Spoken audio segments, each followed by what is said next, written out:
Hello, hello, and I apologize for being late. My computer was acting a fool, but I am here. Had to restart it. It was very slow. I might have to clean it out after this live.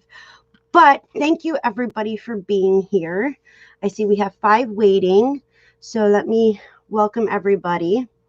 We have Peter. Punisher Woodworking. Hello, hello, good morning. I will get it right. Rebecca, the Blip Intruders. Hello, hello. Hello, Aunt Kelly. Good morning, good morning. I love you. I miss you, and I'm glad to see you here. I think Tommy just sent me the link I asked for. Yes, he did. Thank you, honey. I know you're watching. Okay, so let's see who else we got here. I know Tommy's here. Mel, hello, my girl.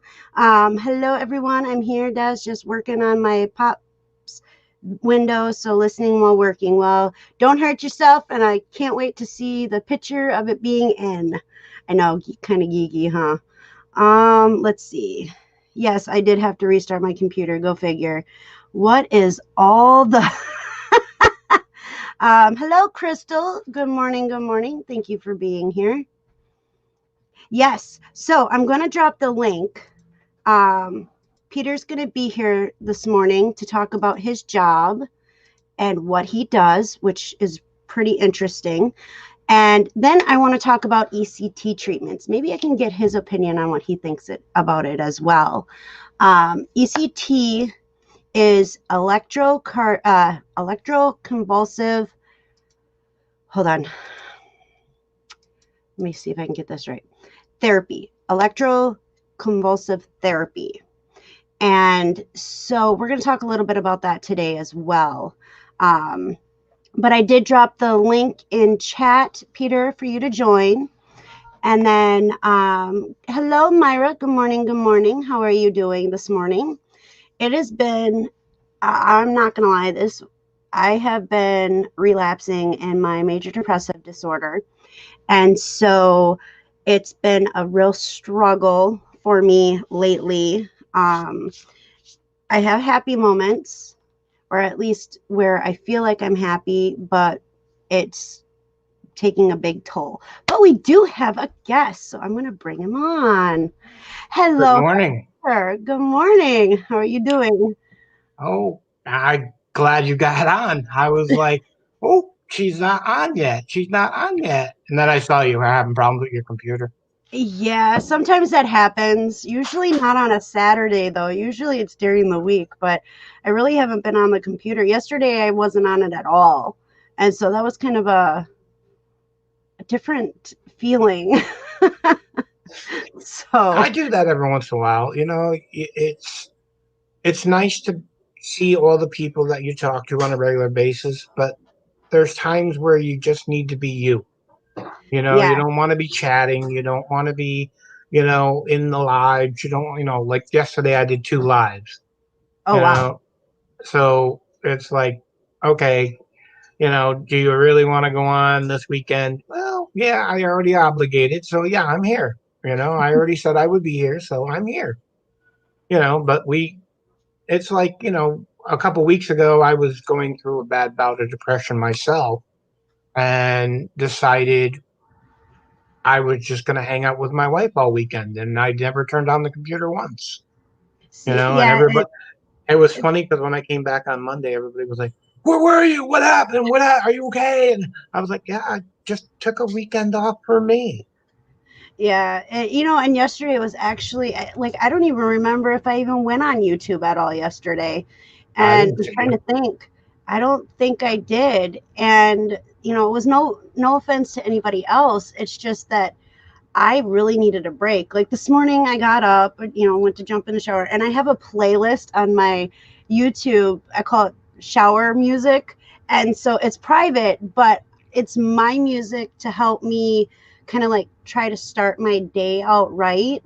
And so I don't know how to describe the type of music it is. It's like power music, like trying to get you to feel strong and happy and Believe it or not, I listen to '80s music. Oh, I love 80s music. I love 90s music. I love all sorts of music. I just, when I'm in my moods or I'm having post traumatic stress or whatever, Hmm. and I just need me. Yep. I shut everything else out. I'll get myself my Kindle and I'll get a good book and I'll put on my headphones and listen to 80s music for a couple hours and I'll be fine.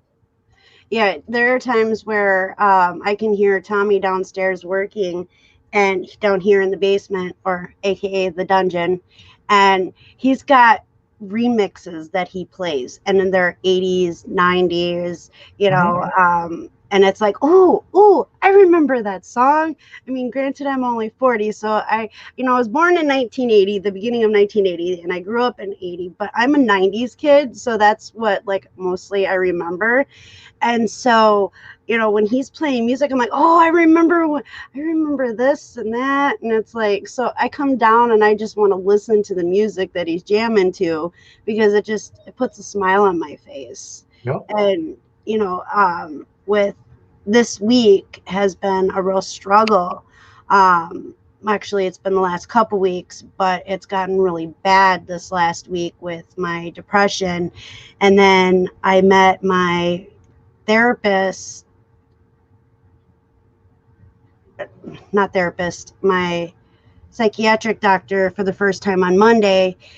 And, we were talking, and I was able to open up to her. But then one of the treatments that she has scheduled for me is ECT. Mm. And do you know anything about ECT? Um, I have clients that have gone through it. And Um, how did it? um, some say it's okay. Some don't really remember anything because the way they do it now, it's not like you saw it in the old movies and, where they, Right. put some cotton balls on the side of your head and you jumped around like a marionette and crazy. They actually give you a local anesthesia Right. now. Hello, So, Emily. and while you're kind of in a relaxed state, like they don't tie you down now. They don't strap you down. I mean, they have plenty of people there to be on, ready to help you if there's any distress or you have any incidences. Um, but it's very far and few between. It depends if they know everything about you, if you've been honest. That's one of Right. the things about this particular program is that you have to be 100% honest with them. Right. If you use recreational drugs, if you drink a lot or you occasionally sip wine or whatever, you have to be honest with them to the point where you're kind of telling them your whole life, but it's for your safety. It's not that they're prying into your personal life because some people, I notice even with my clients, there's times where I have to ask that hard question, Hmm. and they kind of take offense. And I'm like, I'm not asking you because I want to pry into your private life. I'm Right. asking you so that I'm giving you the proper, I'm doing the proper procedures with you to make sure you're not, gonna freak out on me. You're gonna totally lose your mind. You're gonna attack me with a knife, whatever, so you kind of have to be very honest with everyone you speak with. And they do keep it very confidential. They're not like blabbers and go around going, oh, that lady's crazier than a hoot owl. They really want to respect you and try to help you in any way they can. Now, is that every place? No, I can't speak for everyone. Okay. Myself personally, What state are you in? I'm in New York. New York. So it Yeah. is legal there, because I know there's only 8 states in the United States that it's legal to do ECT. And I Yes, it know our is. state is one, Michigan is one, but the other states, it's outlawed. It's not allowed to be done. Right. There's a And lot of states that.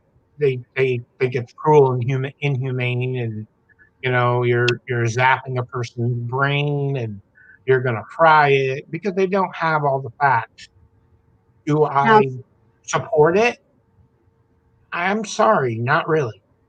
see, Uh, I I'm I was not. going to ask you, what are your personal feelings about it? I've seen two of my clients that have actually had it done, and after they have it done, they they're kind of listless, like they've been doing drugs, or they're kind of not with it. They're kind of off. They're maybe the week before, because I see all my clients weekly, every Okay. single week for an hour and a half every week, and you know the two that I know for a fact that have actually done the procedure, they're totally different afterwards. And then within a few weeks, they're right back to the same situation they were. So for me personally, I couldn't honestly support it. Okay. Well, I'm going to share a link down in the chat of the documentary. Oh, hold on one second. I didn't realize that it was, I pulled it up so that I could share the link. People need to watch this documentary that we watched, Therapy or Torture, Hmm. on ECT.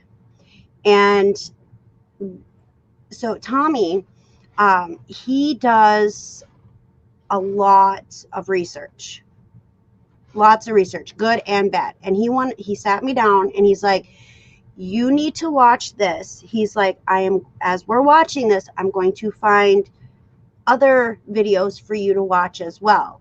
Well, he started pulling up these videos and I'm like, I already saw her video. I saw her video, and it's trippy. Now I sent the link to Mel, Castlevania reseller, because Hmm. she's one of my best friends, and Rebecca's my other best friend, and I've been sharing with them. They're part of my support system, and so is Tommy.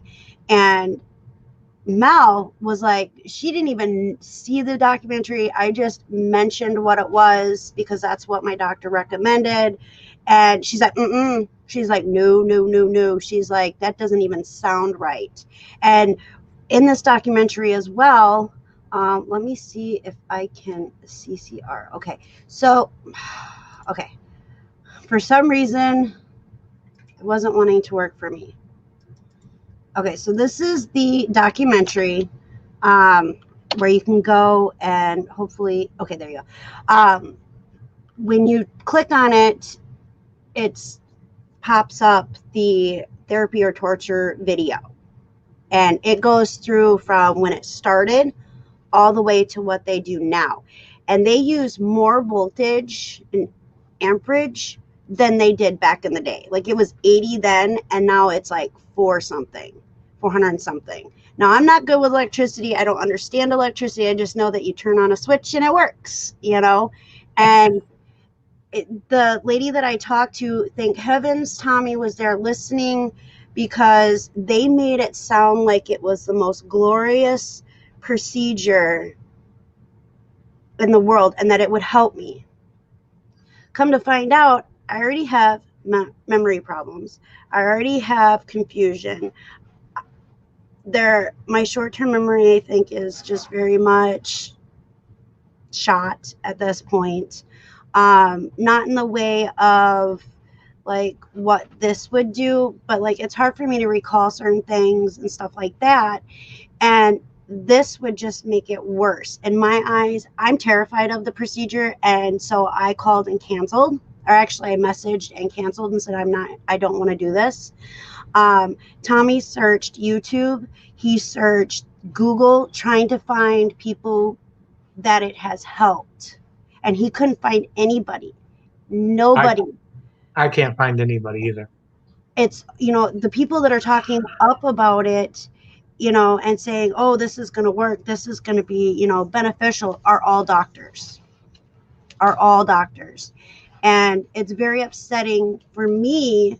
If I would have decided, yes, this is a treatment that I'm going to do, because at first I was like really for it.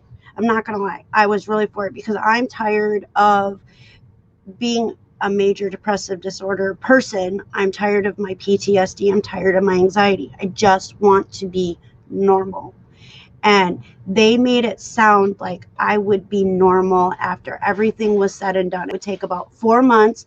That's 2 treatments a week for 8 weeks. And then it would be a couple months, within a couple months of that, where my memory would come back. Everything would be great. But everybody that we have watched, their memories are gone. I know somebody personally, my adopted mom, which I have talked about her on here before. She actually had the procedure done 15, 20 years ago, between 15 and 20 years ago. Okay.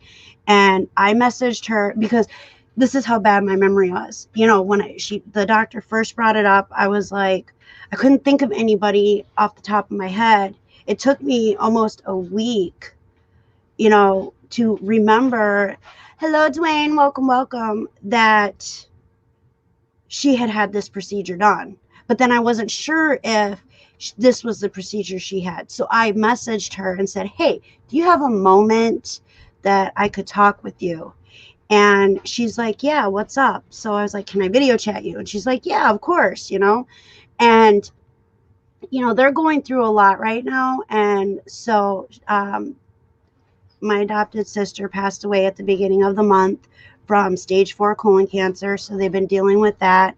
And, so I wasn't sure if she was available to talk, but she always makes time for me, which makes me feel so special, especially during this time, And I asked her, I said, did you have ECT treatments? Now, remember you said something about you were having some type of treatment, but I couldn't remember what it was. And she's like, yes, I did have them. And I hear my adopted dad in the background, tell her no, it's bad. And I was like, 15, 20 years later, she can't remember some of her children's big things that happened in their life. She can't remember it because of these treatments. Like, she's lost memories. And I'm just like, I can't do that. Like, the memories that I have, I want to keep. I agree And with you. and I don't want the memories of the abuse. I don't want the memories of what triggered everything that I have going on with me. But I do, if they could focus specifically on the domestic abuse, the PTSD, stuff like that, my anxiety, if they could focus specifically on those areas and get rid of them, I'd be all for it. But they Well, don't know how it works. the problem with that, I mean, I'm a peer support specialist. Okay. My job is to deal with exactly what you just described. I spend time with my clients for a week, every week. I have a 3 month time period. And then after that 3 month time period, if they have not progressed in their um, health, then what I do is I put in for an additional 3 months. And we might change goals and things like that, things we're going to work on. But I mean, most of my clients are female. I have one male client. All the rest of them are female. Um, and they're dealing with trauma from a childhood, trauma in adulthood. Um, some are um, were alcohol dependent, drug dependent. I deal with a wide range of people. Um, some are hoarders. I deal with hoarders, and it's difficult at times because you know you want to be sympathetic, but you also kind of have to use a strong hand, Right. to kind of push them in the right direction. I have a different way. I mean, I went through all the courses and all the classes, and I'm 58 years old and I just got licensed. Wow. So I wanted to do, I survived trauma myself and abuse. I was physically and mentally abused as a child. Um, and I ran away from home at 13 and actually made my way in the world on my own. Um, but I've always had this feeling that I've always had to give to people. So I was a fireman, I was a paramedic, you know. I did a lot of home improvement work for the elderly. I used to work with Home for the Aging, and I would donate my time as long as the company itself would put out for the material. I would give them my time and go and fix elderly homes, and so that they didn't have to move. Right. They didn't have to leave their home that they've been there for 35, 40 years, you know. And so when I got to the point where my body started breaking down and I couldn't do the physical labor and the physical work anymore, I still wanted to help people, so I had to figure out a way to do it.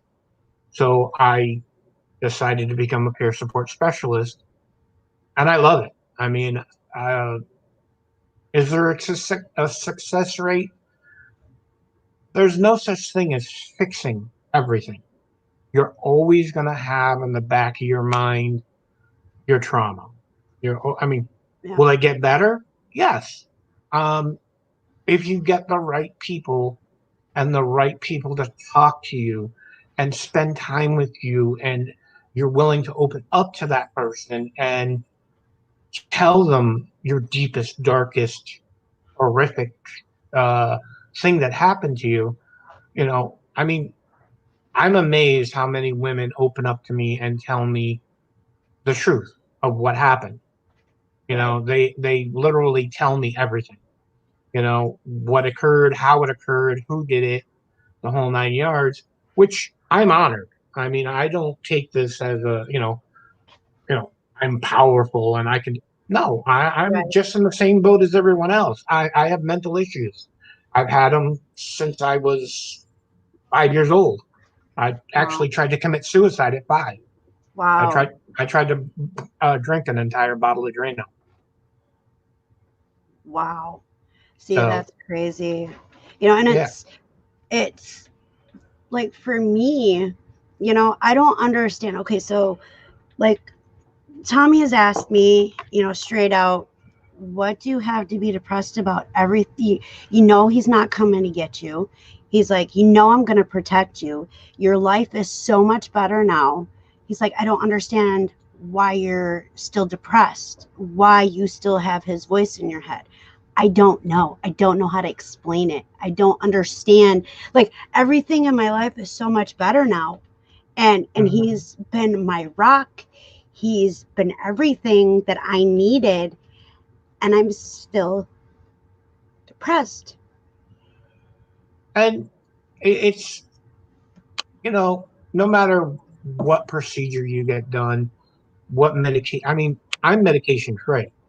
I finally put my foot down because I was sick of feeling, because the medication that is given to you for depression and everything else, it makes you kind of tired and listless. It kind of numbs you. Yeah. And that's not the proper way to take care of your body. So I had to find other outlets. My suggestion to people that have trauma and stuff like that is find an out. You have your channel, and you help other people with mental issues, and you speak and you talk, and you do very well. I've watched quite a few of your shows. Thank you. I'm very impressed. I, Um, I try, and I try not to break down because I want people to know that but it's but breaking okay. down is good. Breaking down is good. You can cry. Crying is a good thing. I mean, hey, I'm a Marine and I'm 58 years old. I still cry. Okay, there's nothing wrong with crying. You can break down. I mean, people tell you, I've read your chats and stuff like that. They tell you such intimate things, and it's got to touch your heart. It's got to touch your head. It And does, and and it makes me feel honored that they trust me enough and feel safe enough in my mhm, chats to share the information that they share, yep, because I know that I couldn't find that place when I first, you know, when I first came out about my mental health struggles. I couldn't find a place. It was last year. Um, my spleen really messed me up. Like, it really messed me up. I was able to keep it hidden for so long. The only people that knew were the people that were I talked to every day, but they didn't go out blabbing to everybody on YouTube that I had mental health struggles. And then with the spleen thing, I was overwhelmed with how many people started prayer lists and or prayer chains. Told me that they were so thankful that I made it. I didn't know how to process that. I didn't, because for so long I just felt alone. I felt, even though I've had Tommy, I have my kids, I have my friends. Um, I never really had a true best friend. Um, People who pretended to be my true best friends, I didn't understand like the difference between a real friend and somebody who was just using me. Thanks to Tommy, I learned it very quickly, because he would be like, mm-mm. He's like, mm-mm. He was very protective, and he would say stuff to people that would, I thought were my real friends. And he'd be like, no, no, you ain't doing that. You're not doing that to her. And, and I would be like, they're my friends. Why would you do that? And he's like, they're not your friends. They're using you. And I'm yep, like, no, they're not. I didn't see it because I guess I was so desperate for friends and for people to accept me that I didn't understand what they were doing. And, you know, I've always been sheltered. So I didn't even realize that people were like that. Just like I learned, Tommy has taught me a whole lot of stuff about life. Let me tell you, and I'm very grateful for that, because he's not been sheltered. I was sheltered, and for a non-sheltered and sheltered person to get together, and it's he deals with a lot. He really, really deals with a lot, and I'm so thankful to have him. Real quick, let me jump to the chat so yeah. nobody thinks that I'm we're just looking ignoring. at it myself. I just want to say Okay. hello to Emily. I actually reminded her that I was going to be on your live today, and she said, "Oh, I'm going to jump on." That's awesome. She said, "Thank Um, you for reminding me." that's awesome. So Mel, she says, I love you, my friend. It's the only reason I'm hard on you with this. It's only out of concern. And the thing is Mel, you may think you're being hard on me, but you're really not being hard on me. You're being 100% honest with me. And I love that. I absolutely love that. Mel's a Um, sweetheart. I love watching her on and do the auctions and everything, and you can tell when she's having a bad day. And boy, that girl, she soldiers right through and keeps going. And I'm just like, Mel, you need to get some water, because there was one day where she just looked like she was gonna drop, and I I know. felt so concerned. And exactly, and she has been one of my rocks recently. We've only known each other for like what, 6 months, Mal. About the And same time I met her. yeah, and let me tell you, when she reached out to me, I did not realize what kind of friendship we would end up having.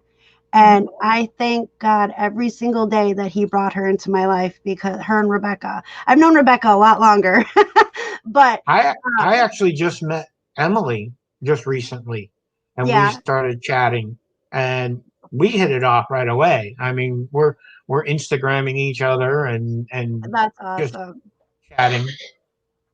So, and I've talked to Em a couple of times, or Mel a couple of times. Emily said, I get ads on Facebook about overcoming PTSD, which preys on that desire. But even if you resolve the trauma to the best of your ability, you will not be the same. It's because it becomes more manageable through. Uh-oh, my screen dropped. Hold on. I got to find the rest of that because I know that she. Um, I did you just hit your head? Dong. Tommy just hit his head, so everybody Hi, knows Tim. he's trying to be quiet. He hit his head the other day. He fell down the stairs while Jasmine was live. He's just beating himself up. I'm telling you.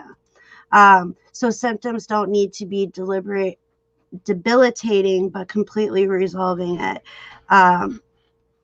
That's a confidential or controversial topic. Okay, so Gotcha. my reading skills aren't the greatest, and I apologize, but I am trying. Um, okay. Okay, so Rebecca has a question for you, Peter. What are your thoughts on EMDR? That is what my hubby told us to try. Um, I'm not actually familiar with it. I do hands-on type of therapy where I actually set up different programs and work with people one-on-one. That's what I was going to ask you if you had that type of program in your area um, that I offers know, peer support. I'm gonna have to look at that peer support. I wrote that down, and one lady that I have mad respect for, and I've only seen one of her videos, who she went through ECT, and I will have to find her video and I will link it down in the description below. But my heart broke for her. And she was on like her third or fourth treatment before she was like, no, I'm done.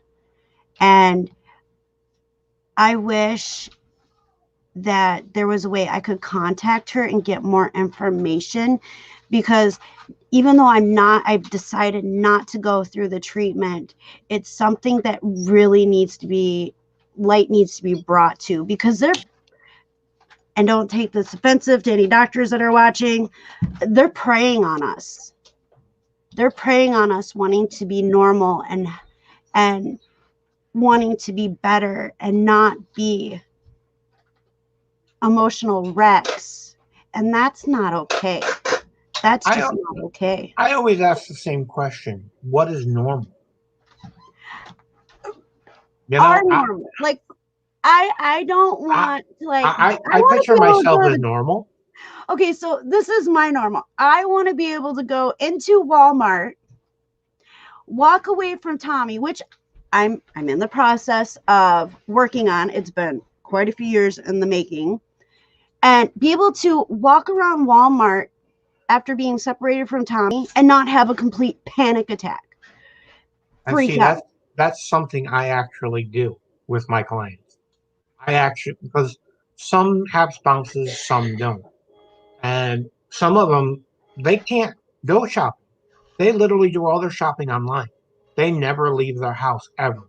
When And Tommy and I got together, I had not left my house other than to take my kids to the doctor and to go to the grocery store. And let me tell you, grocery store shopping was very quick. I just grabbed whatever, and you're one it of them was, people that had a list and you knew exactly where everything was and you ran through at about yes, 90.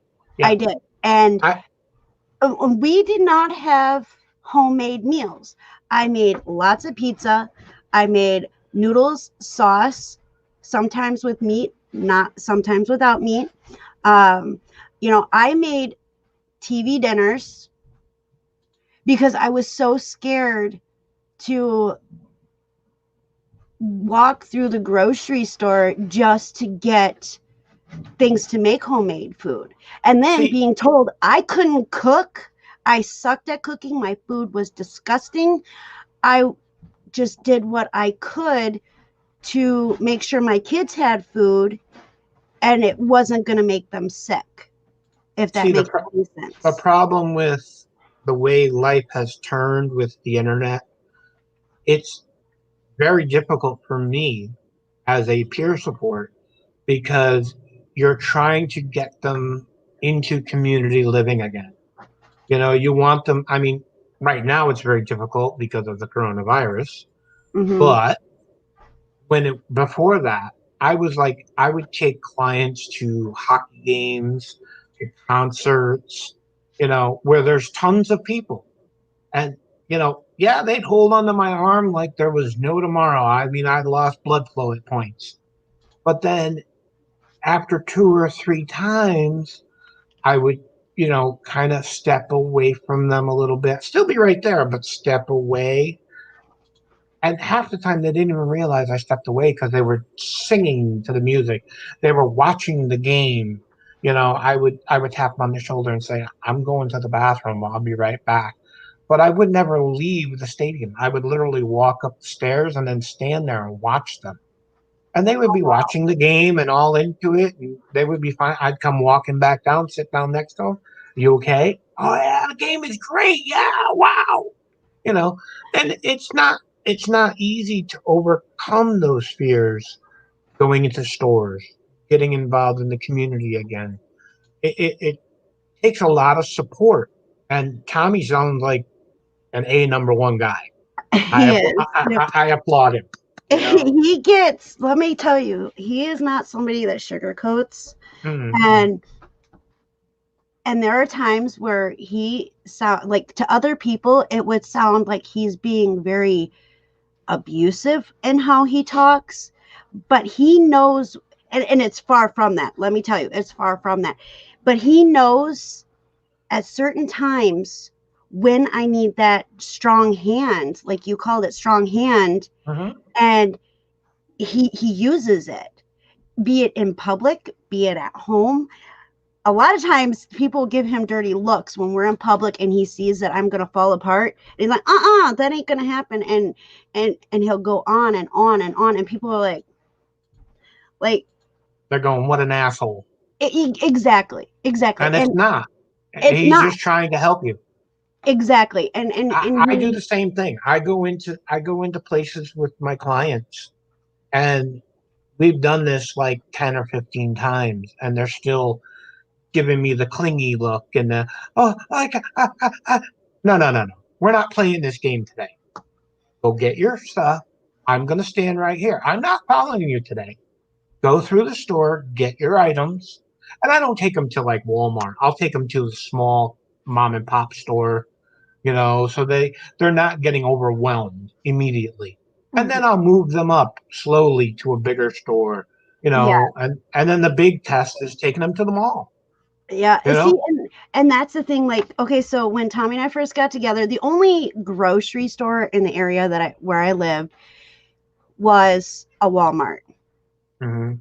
And so they had closed down the smaller grocery store. So I was like completely losing my mind when they closed that little grocery store down, because I was able to, you know, get in and get out within 10 minutes, and And you Tommy's knew like, where every single thing I was. knew where everything was. And Tommy was like, I don't like going shopping with you. It takes forever. And I'm like, he wasn't always like that. You're the reason why it's like that now. And so, I use Walmart as an example because we don't have any other type of big stores in our area. Okay. But Now, where are I you from? we live in Wisconsin. We live by the Dells. Oh, yeah. And so Wisconsin Dells.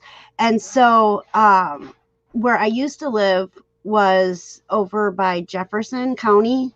I lived in Hmm. Jefferson County. And so in that area, I mean, even now it's like 45 minutes to get to a Walmart in either direction. And it even I use Walmart because that's what I know. I don't know all these other big stores that people talk about. So for me, Walmart is good. We've been in our town that we live in, our small town we live in, for what, 7 years? Almost 7 years? Almost 7 years. Okay. Tommy and I have been together for 8, almost 9. Okay. Yep.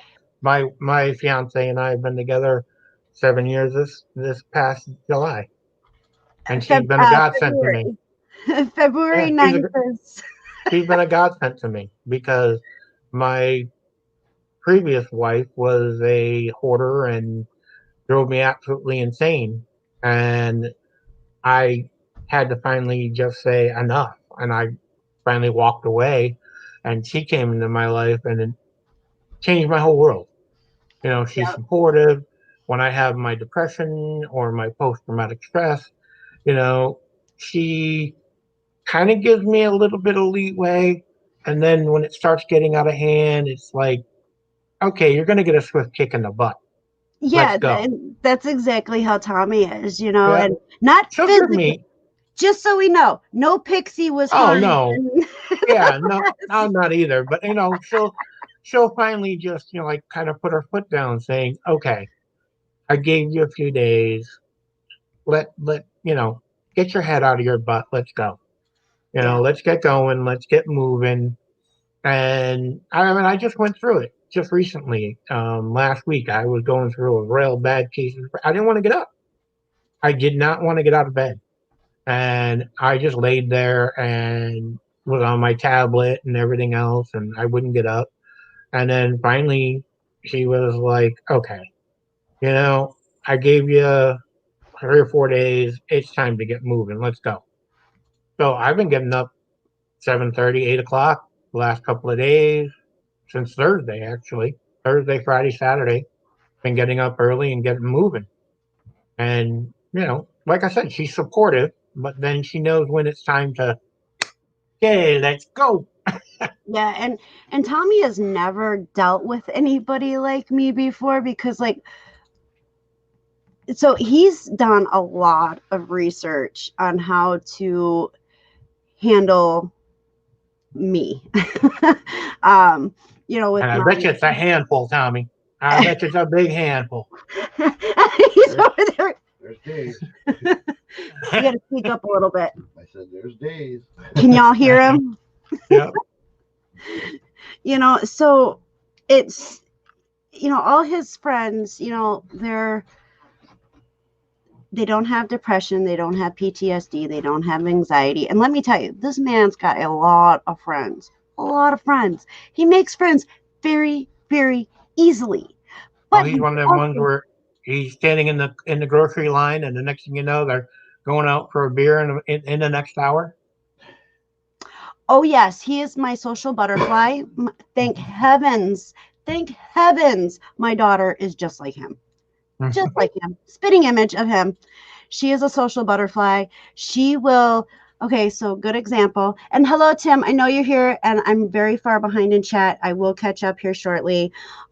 So we got our motorcycle, which was Tommy's dad's, up and going. Okay, and Jasmine got to go for a ride with Dad, and they went to the grocery store. They stopped at the grocery store. And 2 guys came up and started commenting about the motorcycle. We call her Fantasia. Okay. And Jasline's just talking away like she's known these guys forever.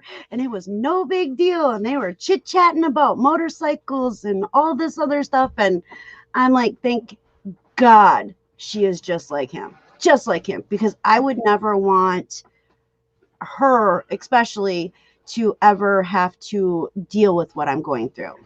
I know that she is never going to be abused because let me tell you, physically abuse, she's probably the one that's going to get in trouble because she will defend herself. First time somebody puts their hands on her is going to be the last time they ever put their hands on her. And Plus, she's got Tom the Rottweiler there. So what's that? Plus she has Tom the Rottweiler there. Yes, she's got Dad who but and How it's to take funny. care of herself. He has taught her how to take care of herself. And there are I did the times same where thing with my two girls. they'll I get boxing and she will knock the wind out of him. She'll get a good swing and knock the wind right out of him. And I didn't have that growing up. Like, my dad was awesome. I worked on vehicles with him. I was a car geek, still a car geek, you know. Um, but he never taught me, and it's no offense to him because, well, men in his day, men took care of women. So he never thought, well, I need to teach her how to defend herself. So when I got into the relationship that I was in that was abusive, and there was domestic abuse and stuff, um, he didn't know because I wasn't allowed to say anything. And it's very hard to describe how that all played out. And there's still a lot of things that I know that happened that I don't remember because my brain has blocked it. you know and which happens, which I've been told does happen. But I have, in my healing process of after leaving, I was in hiding for 4 years. When I finally stopped hiding and running, um, you know I would see counselors, I would see therapists, and or psychiatrists, and they were not nice people. They blamed me 100%. Well, if you wouldn't have made him mad, or I've heard so many different things from counselors, and Tommy was like ready when he heard it. He was like, "You need to take me to where these counselors are because I'm gonna be dealing with them." And I'm like, "No, because I don't know where they are. This is where I was at, but I know they're no longer there." I don't want him to per se fix things. I just need him to be there while I'm trying. And if I really need his help to fix something, I'm like, "I need you to fix it, yeah, and then that's what he does. And so he's my fixer, he's my protector, he's my, as you call, Rottweiler. I can sick him yeah. on I'm, anybody. you know, my fiance Kelly, she is a very strong woman, and she puts up with a lot, and she takes a lot, and she's been abused, and she's gone through hell.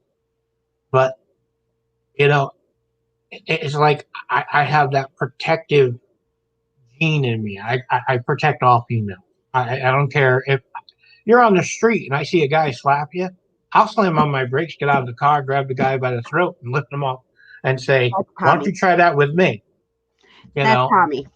And but it's funny because there's times where I want to jump in and help my fiance, and it's like, nope, stay out of it. She's got this. She's strong. She's powerful. She can do it all on her own.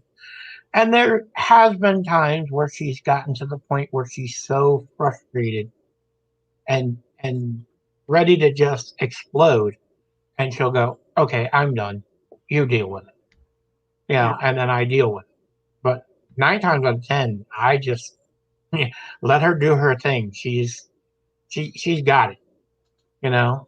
I think we need to get into the chat because it stopped for quite a while because we were chatting away, and Yeah. now it's time to address them. Yes. So Emily says you still have that because your body physically remembers and holds that trauma. A certain sound, smell, thought, concept can give you flashbacks. Yes, it Yeah, does. it's Um, called triggers.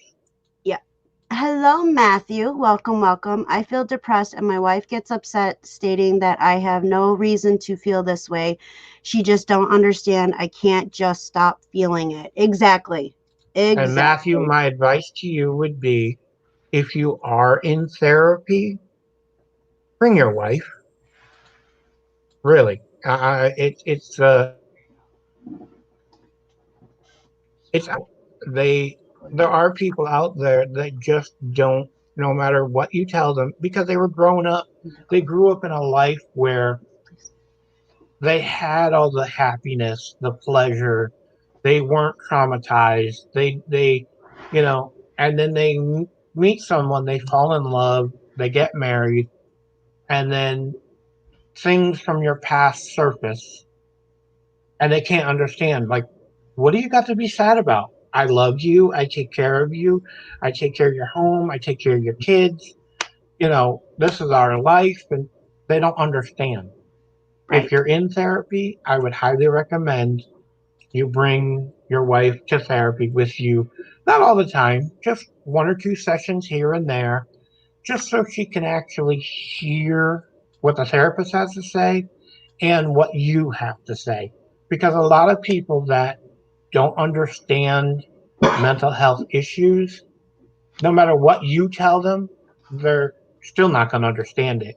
But if they hear it from an authority figure like a doctor or a therapist or a psychologist, it kind of opens their eyes a little bit wider so that they understand what you're going through when you have your moments. I Hmm. call them moments. That's an easier way of saying I'm not having a mental craziness. I'm having a moment. Yep. So And that Lance, would be my advice. yeah, for sure. I agree. Tommy's gone with to appointments with me, and he's like, "Oh, she's a really good fit for you." And I felt attacked. I was like, I can't do this. Nope. And he's like, "No, she's good for you. She's telling you how to." I couldn't do it. Hmm. She was just too much for me at that time. Now I love her outside of being my counselor, but being my counselor, I was too uncomfortable. I felt like I was being ganged up on, and I felt like she was, and I know it was not even that. It was my brain, it was my brain. She was just being a bully, but that's just how her personality is, and that's far from what she is. Yeah, Um, and she was probably pushing you a little faster than your mind was ready to go, mhm. and that happens a lot. I mean, it took me, gosh, I've gone through therapists like pouring water down the drain, and I finally found one that I've been with for close to 5 years now, and I love her. I mean, That's I awesome. absolutely, totally love her because she knows when to push me and she knows when to back off. And it's so funny because she asked me this particular question that kind of threw me at first. And she said, if you were in a group of people that knew you, how would they describe you? And I thought about it for a minute and I said, I don't really know. And she said, I'll tell you, you're intimidating. And I said, what? I'm 5'9". I weigh 260 pounds, 70 pounds. How could I be intimidating? And she goes, it's not your looks. It is kind of, but it's the way you speak. You speak with authority, with power. And she said, and when you speak with that voice, she goes, you're intimidating. She goes, even I want to back off. And I was That's like, how wow. Tommy is. You and Tommy would be great talking, because that's what people say about him too. Exactly what they say about him. And he's what? You're 5'9", 5'9", two 237. 237, and he's like, I'm the nicest person you could ever meet. I said, but that's not when It's the people look voice. at you, your tone, the way you carry yourself, you have that confidence where I don't care. You start something, I'm just All gonna you finish need to it. do is tell me he was a Marine too, and I will be all set. No, he was not a I Marine. never did any military service, He although never I wish I would have. he never did any military service, but he wishes he could. And no, I did not make you sound like a mobster. He made a comment earlier. You make me sound like a You're mobster. calling me the fixer. You are the fixer. You fix my problems when you're able to. And even You're if you married were to the in the mob, mob. so what? I like the mob. You're We married to joke the around. mob. We joke around because we believe he's Italian. Okay, because he's got a lot of Italian traits, a lot of Italian and stuff, but they don't know exactly what he is. He is Polish, But I always joke with him that he's the Italian mob and I'm the Irish mob because I'm Irish. I have a lot of Mhm. Irish. And I'm like, and we're bringing the two families together, you know? And it's just a joke that him and I do because it makes me smile. It makes me giggle, you know? So that's, and he does the forget about it thing all the time. Forget about it. Yeah, he does it. I can't do it very well. So, I mean, Hey, I grew up after I ran away from home at 13. I grew up with an Italian family, and I learned all the Italian slang and all that. It's every once in a while I'll catch myself doing a, forget about it. Hey, yeah, what's up? yeah, and you know, some of our favorite movies have to do with the mob. Me Just too. saying, you know. And so he actually introduced me to that. I can't say world because he's not a mobster, but he introduced me. So that would have come out way wrong, and I apologize. He introduced me to, how do I put it without making it sound like you're mobster because you're not. I'll tell Tom my email is right next to my name. He can contact me anytime and shoot me his phone number, and I'll give him a call. We can chat. Sounds good. Do you see his email? I'm Oh, I'm the I'm the little devil.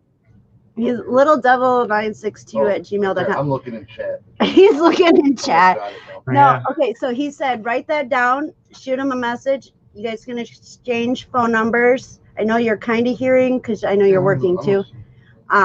Okay, so he was listening. Okay. All right. So yeah, he introduced me to that genre. How's that? Does that That's work? perfect. Perfect. Yes. Yep. And One of my favorite movies is The Bronx Tale. That was the first one I loved. The second one is Donnie Brasco. Love that. you can speak up just a little bit so they can hear you. What was the one with Robert De Niro, Joe Pesci? Oh, I can't think of the name of it.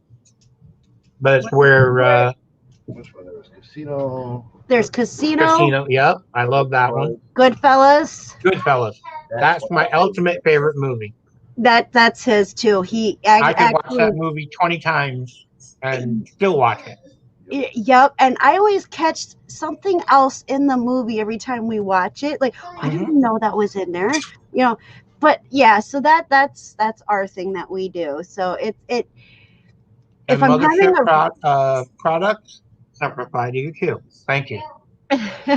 you know, when I'm having a really, really, really bad time, he'll start doing accents. Yep. And so he does the I Irish got one mob. for you. I do little voices. I do itty bitty little voices. Is that Elmo? I do all different characters. there was a young lady on our live. We have the Stooges auction with Okay. Spunky Fluffy. Well, we do a live after the auction, and this young lady came on, and she's 4 foot like 3, and she has a little kid's voice, and totally Aw. freaked me out because I thought there was a little kid in the chat, and we kind of get a little spicy, and it was so cute. I finally said, "Is there a little kid in the chat?" And the little girl, the woman said, "No, I'm actually an adult." And she said it in her little voice, and I lost it. Totally lost it. And then we started making her laugh, and her laugh was so infectious That's that awesome. our sides were hurting because we were laughing so hard with her. She was adorable. She's from Australia. That's awesome. That is awesome. Okay, let me catch up. We keep getting Yep. sidetracked, and I apologize. I really apologize. Okay, so Crystal says, yes, it's PTSD. I suffer from that. I don't see myself as depressed, but there are triggers that can send me into a fit. For Yeah, sure. absolutely. Uh, Sense, you name it. Matthew says, I'm going through a custody fight for a 13-year-old daughter, caring for my 18-year-old autistic daughter, and I some days feel like just giving up.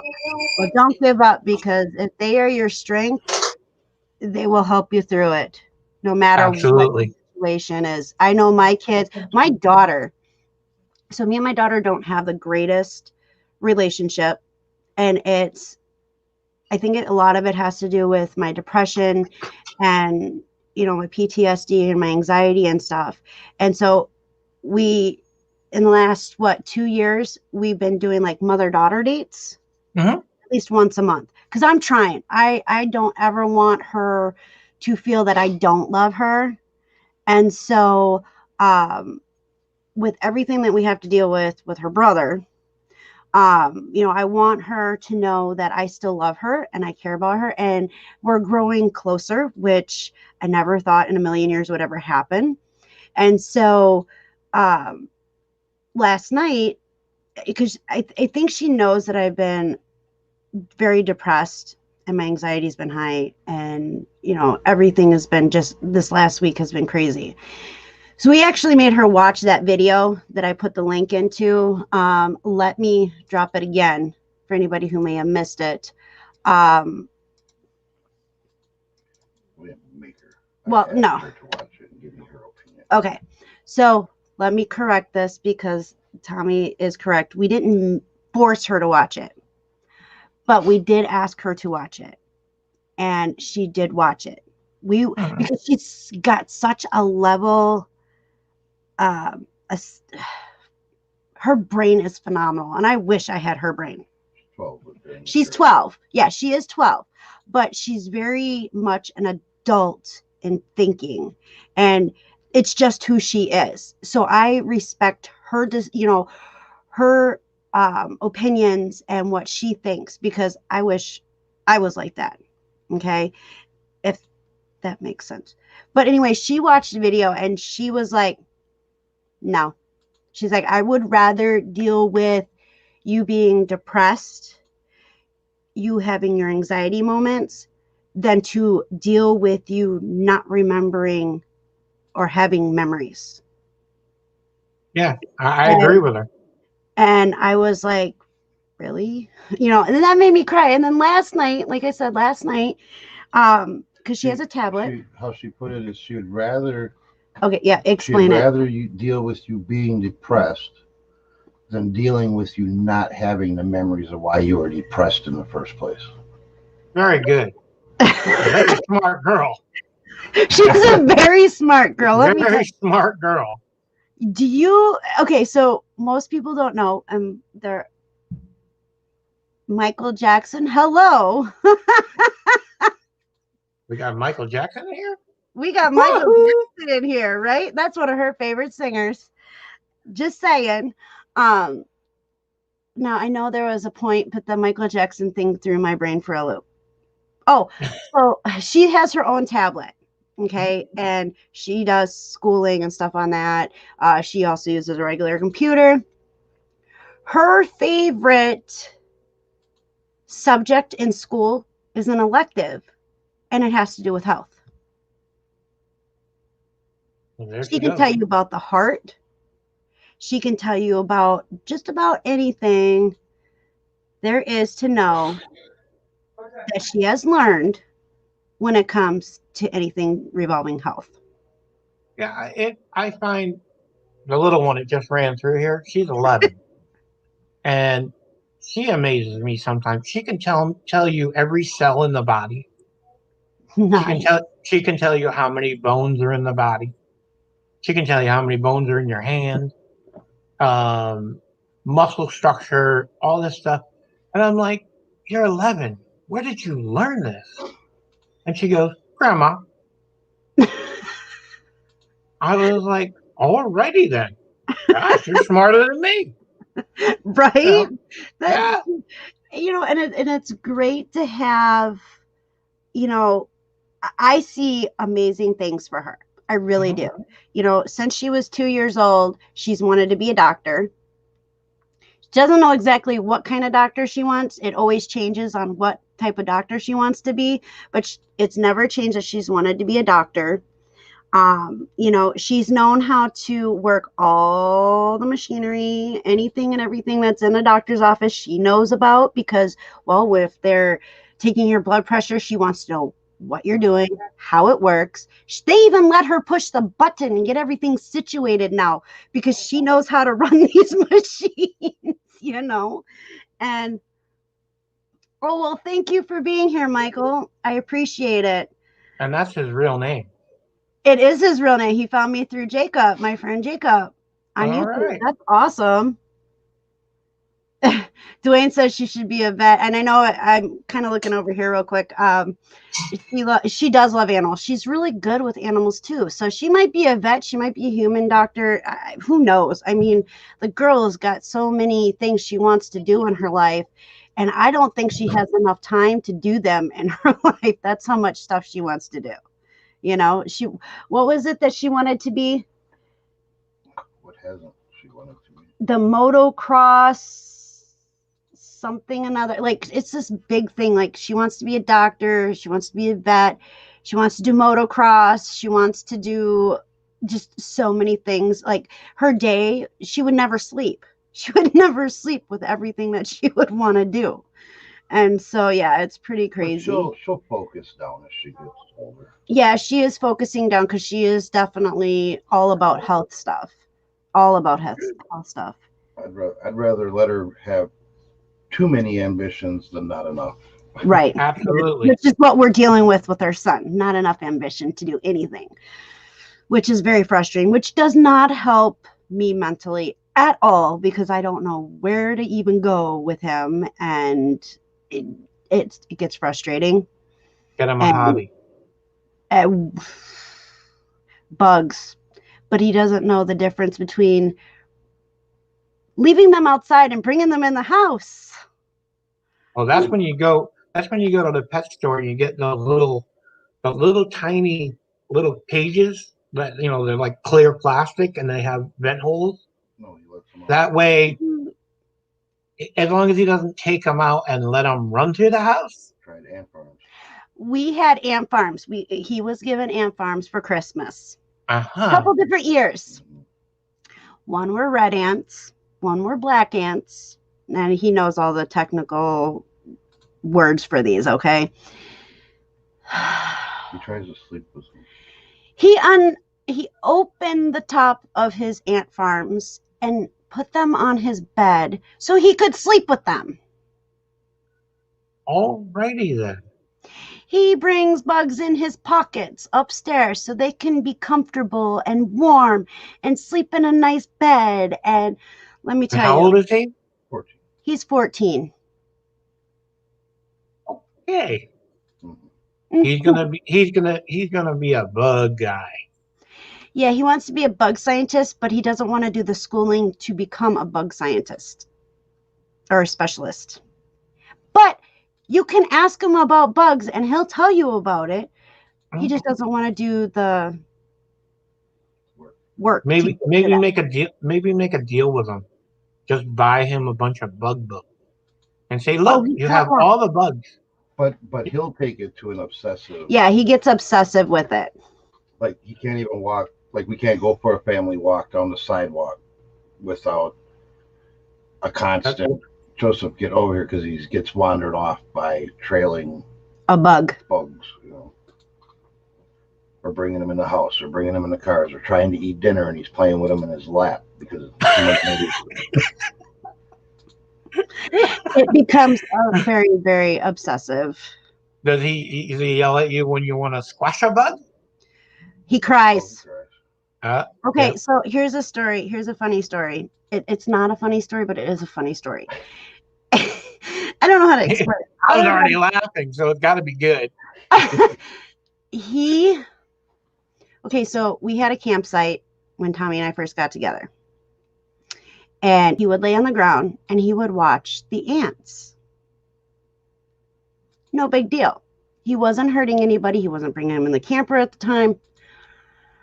His sister decided that one of these times, was it an ant or was it something else? I think it was an ant. I know one time it was an ant. So because he was so engrossed in watching these ants,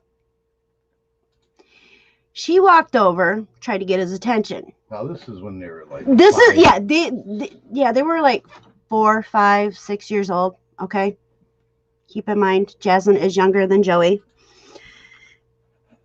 Anyway, he wouldn't pay attention to her, so she reached down and picked up the ant that he was analyzing and ate it to make him cry. That's different. He was ignoring her. He was ignoring her. And the only way she knew at that time to get his attention was to pick up the ant, which I thought she was just going to pick it up and move it. And he was going to be like, hey, no. She decided to pick it up and eat it and then made him cry. And she laughed about it. All right. Yeah. Let's play analyze this. Exactly. Let me tell you, counselors don't work for that boy. Let me just tell you, counselors don't work for that boy. It makes it 10 times worse when he goes to see a counselor. It's horrible. It's horrible. Rebecca says, it is very hard to find a true friend, but when you do, hold them close to your heart and don't let them go. Exactly. Absolutely. Now I saw, okay, so I think my chat jumped again, so I do apologize. And I am far behind, so let me catch up. Let's catch up. Let's play catch up. Okay. Let's play catch up. Matthew, that sounds so difficult and stressful and emotionally overwhelming. Do you have a counselor? Now you have us, and we will back you to the end. Exactly, right, Mal? That's awesome. It makes me want to tear up. Hey, Bonecracker, how you doing? Oh, and now you have a new support. I do. The Punisher. Thank you. I appreciate it. That's awesome. I lost where I was. I'm reading a lot about bugs and snakes and lizards.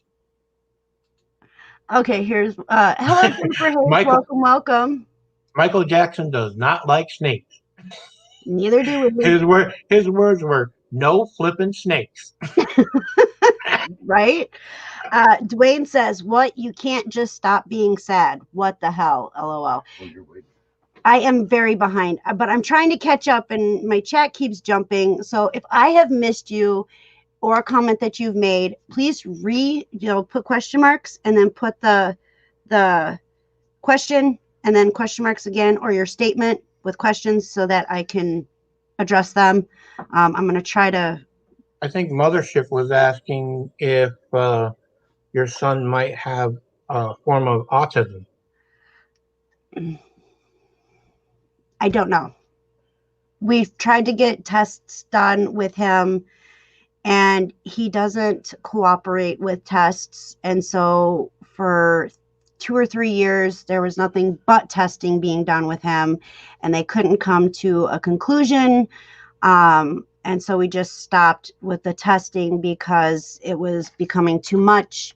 And they tried to do a sleep study on him and he wouldn't sleep. Well, all his tests came out inconclusive. Yeah. And so we don't know. I mean, I don't think it's unhealthy that he has a fascination with bugs. I mean, I'm sorry. When I was a kid, I was kind of into bugs and snakes and all that stuff, but I grew up on 480 acres of land. So, I kind of, I'm a person that likes to be by themselves at times. Yep. And so my way of dealing with being in the woods and living kind of in a tent on my own I would make friends with the beavers and everything else that was walking around in the woods. I mean, I'm 13. I didn't have any place to go. I had a tent, I had a fire pit, and kind of scrapped for food and made my own food and survived. And yeah, I kind of got into the bug thing, watching ants walk around and leave little tidbits for them so they would come and get it. It's I don't think it's unhealthy, and he might grow out of it. It's when Uh, he how long do you think it's going to be? Because he's been doing this since he was real little, and he's going to be 15 in March. And it's not that, we don't have an issue with him, with the bugs. It's when he becomes obsessed with them, where he's bringing them in the house, needing to sleep with them, having them in his lap when he's trying to eat dinner, playing with them. It's those things that Taking them in the restaurant. Yeah, he takes them into restaurants, he takes them into the vehicle with us, he takes them everywhere. If he has a bug, he takes them everywhere. And it becomes an obsession, and it becomes scary to the point where we have to stop it. We're like, nope, you can't mess with bugs, because this is what's happening. You can't do this. It's does very he have friends? Does he have people that he hangs out with or he's plays not video games? Well, they do not have video games that they play. We're Oh, very strict when it comes to electronics, because that's another thing that he gets obsessed with. When he starts, friends wise, we live in an area that there's like two people in the neighborhood that he plays with. They're much younger. Him and Jaslyn, hang out with two younger kids. There was one girl that in the neighborhood that was Jaslyn's best friend at one time.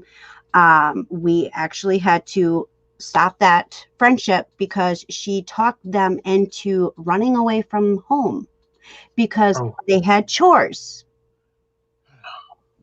And so she gave them money to run away, and then tried saying that she didn't know that they were running away. And then later came out that she's the one that planted it in her head, which was very sad, because we done. I don't want her to be, don't want the kids to be rude to her. So if she's playing with the other kids, no big deal, but there's no more one-on-one time with them. We had to put our foot down. And I know she likes to watch my channel, and that's fine, but I've already told her what the deal is. And so if I get a thumbs down, I know it's her.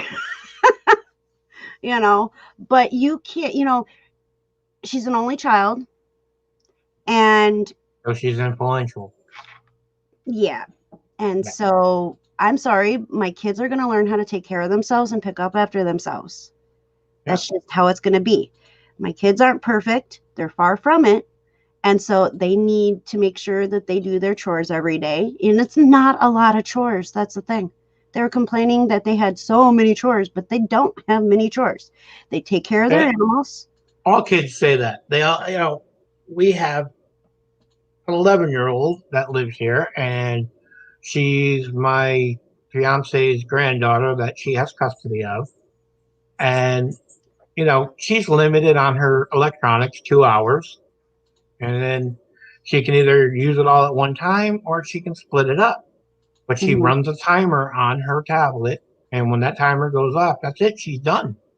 Yep. And, we try to limit, and she has minimal chores too. I mean, she has to get the laundry out of the dryer, and it's mainly because when we bend over to get down in the dryer, it hurts. Mm-hmm. So, and it's easier for her just to scoop everything out, throw it in the basket, and bring it out. And we fold it and put it away. And she comes and gets her own laundry and she puts it away in her drawers. She's got to put a garbage bag in the garbage when I empty it. We don't even make them empty it. I empty it, and then she puts the new garbage can bag in. And she has to take care of her rabbit. That's her main her main job. She has to Yeah. change the bedding, clean the cage, feed the rabbit, check the water. That's her rabbit. So she has to deal. She wanted it, she got it. She has to deal with it. Yep, and that's how we feel about the kids too with the animals. I do have birds, but it's hard for me to get into the cage, especially after having the surgeries that I've had recently. Mm-hmm. It's hard for me to get down and try to clean it. But so Jasmine's like, Mom, I'll make sure to clean the cages. No big deal. Cool, thank you. I greatly appreciate that. Mm-hmm. And then she's like, why do I have to clean the cages? Because you said you would, but that's okay. I will figure out how to get the cages clean. But she has a duck. She does have a duck. And the duck, we lost one of our ducks about a month ago. And so, the rule is she needs to come in at night because we don't want what happened to our other duck to happen to her. So it's her duck. She wanted her upstairs. So the middle section is Brock's bedroom. She's got a cage. She's got a tarp down to catch any dropping, her stuff. And she is to clean the cage, put new bedding in every day, mop the tarp if it needs to be mopped, give her fresh food and water, Mm-hmm. And then pick up the living room. Typical. Yeah, and pick up the living room if it's a disaster, because usually they're in the living room eating popcorn, so there's popcorn all over the floor. It's like, you're gonna clean it up. Joey's chores are the bathroom every other day because he's a boy, and you can just imagine what that smell is in there. So he's responsible to clean that up. And they're supposed to keep their rooms clean. Mm-hmm. So Joey gets the kitchen, where he's got to make sure dishes are done, counters are wiped, floors swept and mopped. It's not like a big kitchen or anything. And then he's got the bathroom every other day, or when it starts to smell, and I didn't know that was horrible. They do the laundry too. They bring it up and stuff like that. I put everything away. They're expected to fold and put their clothes away, and I take care of Tommy and I's. And then if, like, during the time that I was recovering from my surgery, the kids were awesome. They brought the laundry up. They even put our laundry away for me, because it was hard for me to move around, but it's not an everyday thing. And just that little bit of chores seems like a big deal. And that's what the girl, their ex-friend, or their friend that is very closely monitored, that she's like, you shouldn't be doing that. That's not your responsibility. And you need to get away from there. You need to run away. No. At least my kids are going to know how to take care of themselves. Now, Joey's really big into cooking. And Jasmine's really big into baking. And so that helps me tremendously. I can walk them through it, or Tommy will walk them through it, depending on, because usually Tommy and I, we take turns cooking. Uh-huh. I'll do it for a couple nights, and then he'll do it for a couple nights, or every other night. It just depends on how we're feeling. Who's making dinner tonight? And he'd be like, all right, I'll make something. I'm like, okay, cool. I don't have to cook. Yes. Yeah, we have the infamous question in our house, usually about midday, is, okay, what are we doing for dinner? And I'll go, I don't know. What do you want? And she'll look at me and walk away. And I'm like, okay, whatever. And then it's like, okay, let's throw together dinner. We didn't take anything out of the freezer. But, I mean, we're both good cooks. So either one of us can figure something out where food's made. Like the other night, I made French toast because everybody loves my French toast. Oh, that's cool. And then when it's time to cook steaks, I make the steaks because everybody likes the steaks. Emily, how could you possibly have a hater? You're so sweet. Yeah, I remember her talking about that, and she's an awesome lady. And yes, I catch her lives when I'm able to. I haven't been up to par very recently with everybody. It's been a couple months since I've actually been able to like sit down and actually watch something without my brain wanting to fall asleep. So that's one of my biggest things. I want to sleep all the time, you know, and so I try to catch it. I'll stop in, say hi, show love, do the thumbs up. So yeah, I don't understand how she's got a hater. She's so Yeah, sweet. I can't figure that. Heather, I dropped the StreamYard link in chat. You can join, my dear, if you'd like. More But the merrier. I did drop that in there for her to come on in. Um, Come on in. You're the next contestant on mental health. I love Heather and Dwayne. We were talking with them the other night, and let me tell you, they are one awesome couple. They really are. And it was awesome hanging out with them. It really was. And, you know, we talked about the ECT, which is, you know, one thing that I was very up in the air with the treatment. And I even went as far as messaging my regular doctor and was like, can I talk to you about ECT? Because I was very It's a confused. scary thing. I mean, It it's is. a big decision. You It know, is. it's not And you know, something it's to take listen, lightly. okay, so this is another thing. Big warning red flag for Tommy. And he had to point it out to me. Okay. So the doctor started talking about doing the treatments. Now, they have not even asked my insurance if it's covered. They sent me a paper stating that anything that my insurance doesn't cover, I would pay out of pocket. And I did not sign that piece of paper. I'm like, no, you need to find out if my insurance covers it or not, because I'm only going to do treatments that my insurance covers, because I can't afford $10,000 a treatment, you know. At least. Is it? No, it's 40,000 per treatment, right, Tommy? Yeah, I know it's like between $10,000 and $40,000 per treatment.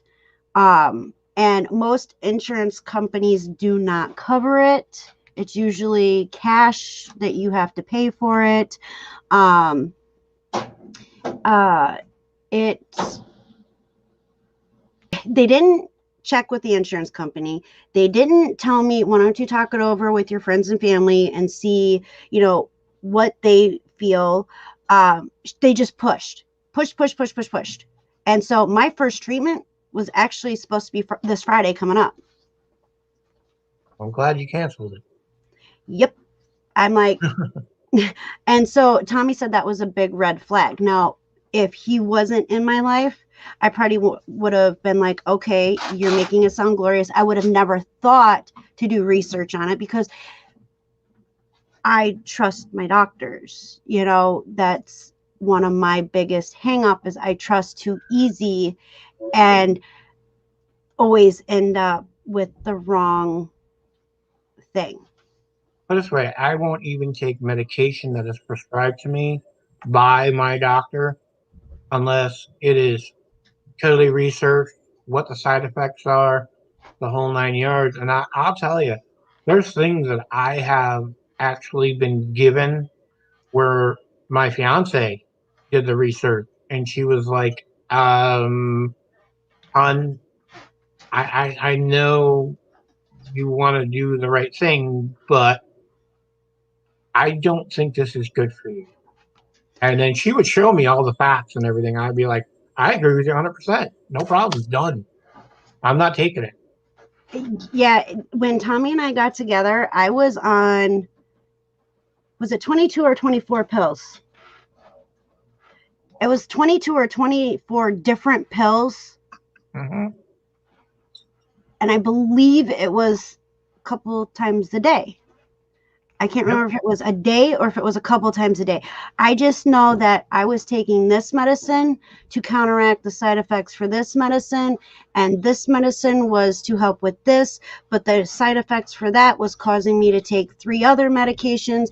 And by the time it was said and done, I was like 22 to 24 medications, and Tommy looked them up, and come to find out, the reason why I was so sick all the time was because this medication was combating this medication, and that medication you're not supposed to take with this medication, but they had me all on these medications. I had no idea. You would think I take one. I take one medication. It's called Vivid and Arvivid, and I'm telling you, it has curbed my, because I don't want to say I have anger issues, but I bark. I do a lot of barking. Like when there's a lot of noise in the house, I can't concentrate. So when I can't concentrate, I get very agitated, and then I just yell, enough, and I used to do that all the Oh, I time. thought you meant you really barked like a dog bark, because No, I Tommy bark does like that. a Marine. Okay. I bellow. Okay, I'm And glad you clarified that, because when you started talking like that, I was like, I can't. ruff, ruff, ruff. Yeah, because that's what Tommy does. We'll be in the store, and he'll just start barking like a dog, and he's like, "Oh, sorry, lost my mind for a minute." But and I'm like, He's just trying to ease your he is. anxiety. Yeah, exactly. And You know, he's like, it's funny. I do that a lot with my clients. I do corny jokes with my clients when I see them starting to kind of tip the scale in the wrong direction. I'll crack a corny joke and get them laughing, and I pull them right back in where I've got them back under control, and I can speak to them, and they're understanding me. And like when we were doing the telehealth, I hated it because I'm more of a face-to-face, hands-on person. And now that we're back to normal, going and seeing the clients, even the clients are happier. They said that they were going through really bad depression and really bad anxiety because they weren't physically seeing me, right. And I was like, well, I'm glad to be back, and it was funny because I had to take a short break from work because my fiance was getting very serious surgery done, and I needed to be with her and take care of her while she was recovering. Um, and it was so funny because I would get messages here and there like, when are you coming back? I don't like the new peer. He does it all different. And I was like, I explained this all to you before I left. I'm not a typical peer support person. Yeah. I get you to do what you need to do pertaining to your service plan, but I don't jam it down your throat. I kind of, the way I work it is I work their service plan into our conversation without them really knowing. Mm-hmm. And it works a lot better. And I've tried to explain this to the company that I work for, that doing it wham, wham, wham, wham, you got to do this, you got to do that, it doesn't work because they resent the peer and they argue with you and they fight with you. And if you make it like a game and joke around and be silly, like they wanted me to wear a dress shirt and dress pants and dress all up when I went to these meetings. And I looked at them straight in the face and said, no. I said, if they came to the door with fuzzy slippers, a bathrobe, and in their pajamas with a cup of coffee in their hand, I wouldn't care. The same way, I'm going to go to their house, I'm going to be wearing a t-shirt, a pair of sweatpants, and in the summer, I wear a pair of shorts. And I ask every single client, would you prefer me to come the way I do? Or would you prefer that I come here with dress pants and a dress shirt? And they said, if you come here with a dress pants and dress shirt, I'd slam the door in your face. I want, like, for me, if I had a peer, like somebody like you coming to my house and you were helping me, please do not dress professional. Yeah. I get too uncomfortable. Dress like we're just gonna hang out, even though in my head I know you're here to help me and you're a professional. I don't want you to look professional, act like you're one of my friends, because that's going to be way easier than somebody coming into my house. I see some of these peers. They go into these people's houses with dress shirts on or polo shirts and dress pants and dress shoes, and they carry briefcases. And I laugh because that's what I take to my clients. I take my rucksack. You're an everyday person. Yep. I just walk in, and nothing about me when I'm with a client is professional. I let them start the conversation, and 9 times out of 10, it's just them letting off steam. Things that have bothered them the whole week I've been gone. Yeah. And I let them go until a certain point. I'll say, okay, let's talk about this. And then as I'm going through what they've just told me, I'm giving them feedback. One, how I could help them with that particular problem. And then I work in their service plan as what triggered you to have this emotion. And that's part of their service plan. So then they automatically not key on it, but they key on their trigger. Well, this guy was smoking pot, and I don't do drugs anymore, and it triggered me. Like I wanted to go smoke pot, and like, well, okay, get a scented candle and have it burning in your apartment, or get those little things you plug into the wall with scents in them. Right. Get potpourri, incense, whatever. It'll mask the bad smell, and you'll be smelling something fresh and pretty and nice. And oh, I didn't think of that. And then all of a sudden, that whole trigger thing just changed into a whole different level where they're not so stressed anymore. They've calmed. We've talked it out, and then we've worked on their service plan pertaining to what triggered them, how it triggered them, what the reaction was, and that gives me my basis for my notes, because I have to submit everything I do with my clients, Right. to their insurance.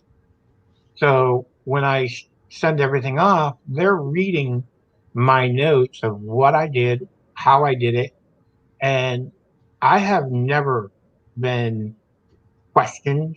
I've never had an audit. My supervisors have been with me on meetings, and they were a little surprised the way I, kind of greeted them and came in with a t-shirt on and shorts, and they're all dressed in dress pants and a dress shirt. And that makes me too nervous. It really makes it's funny because my clients, every single client that I have taken a supervisor to go do because I have to have, pertaining to my license, I have to have so many hours of supervised visits. Right. So when my supervisors come, they show up all dressed up and looking all professional. And here I am with shorts and a t-shirt and a backpack over my shoulder. And they kind of look at me and I go, watch how I work and then judge me. And it's so funny because by the time they leave the supervised visit, they come outside and they go, would you want to be a trainer? I'm like, no. I like working with I want to be a client. I like working with my clients. Thank you. I don't want to be a trainer. Because there's people that can't be trained. They go by the book. They're only book smart. I'm a totally opposite person. I'm a street smart person. So when I meet a client, like say you were my client, and I knocked on your door, you opened it, you're in tears, my first instinct would be, do you need a hug? And some say yes, and some, because I'm male, say absolutely not. And I respect that. Some will fall right into my arms as soon as I open the door. They'll open the door for me and they'll just fall right into my arms, crying, losing it. And I'm like, okay, let's go sit down, let's talk, you know. And I keep a very quiet and kind of melancholy voice when I talk to them. And then when they start getting out of hand, that's when my voice goes into a deeper "Rrr," and they know, okay, no more playing. It's time to get to work. Yeah. And I worked my own way of doing things so that even online, if people need help, you know, everybody says, "Oh, you should get your own channel." And I'm like, I really don't want my own channel. I'm glad to go on other people's channels and, you know, they run the show. They tell me what they want me to talk about. Hey, I'm all for it. To do my own channel, I just don't. There's not enough hours in a day. You Right. know.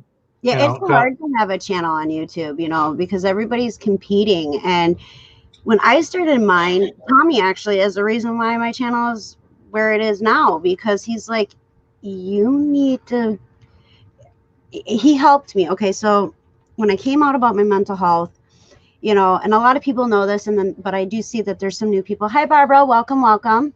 I know you've probably been in here for a little bit, so I do apologize. I am very far behind. That's just how it's going today, which is no big deal. But I do want to make sure that I say hello to you.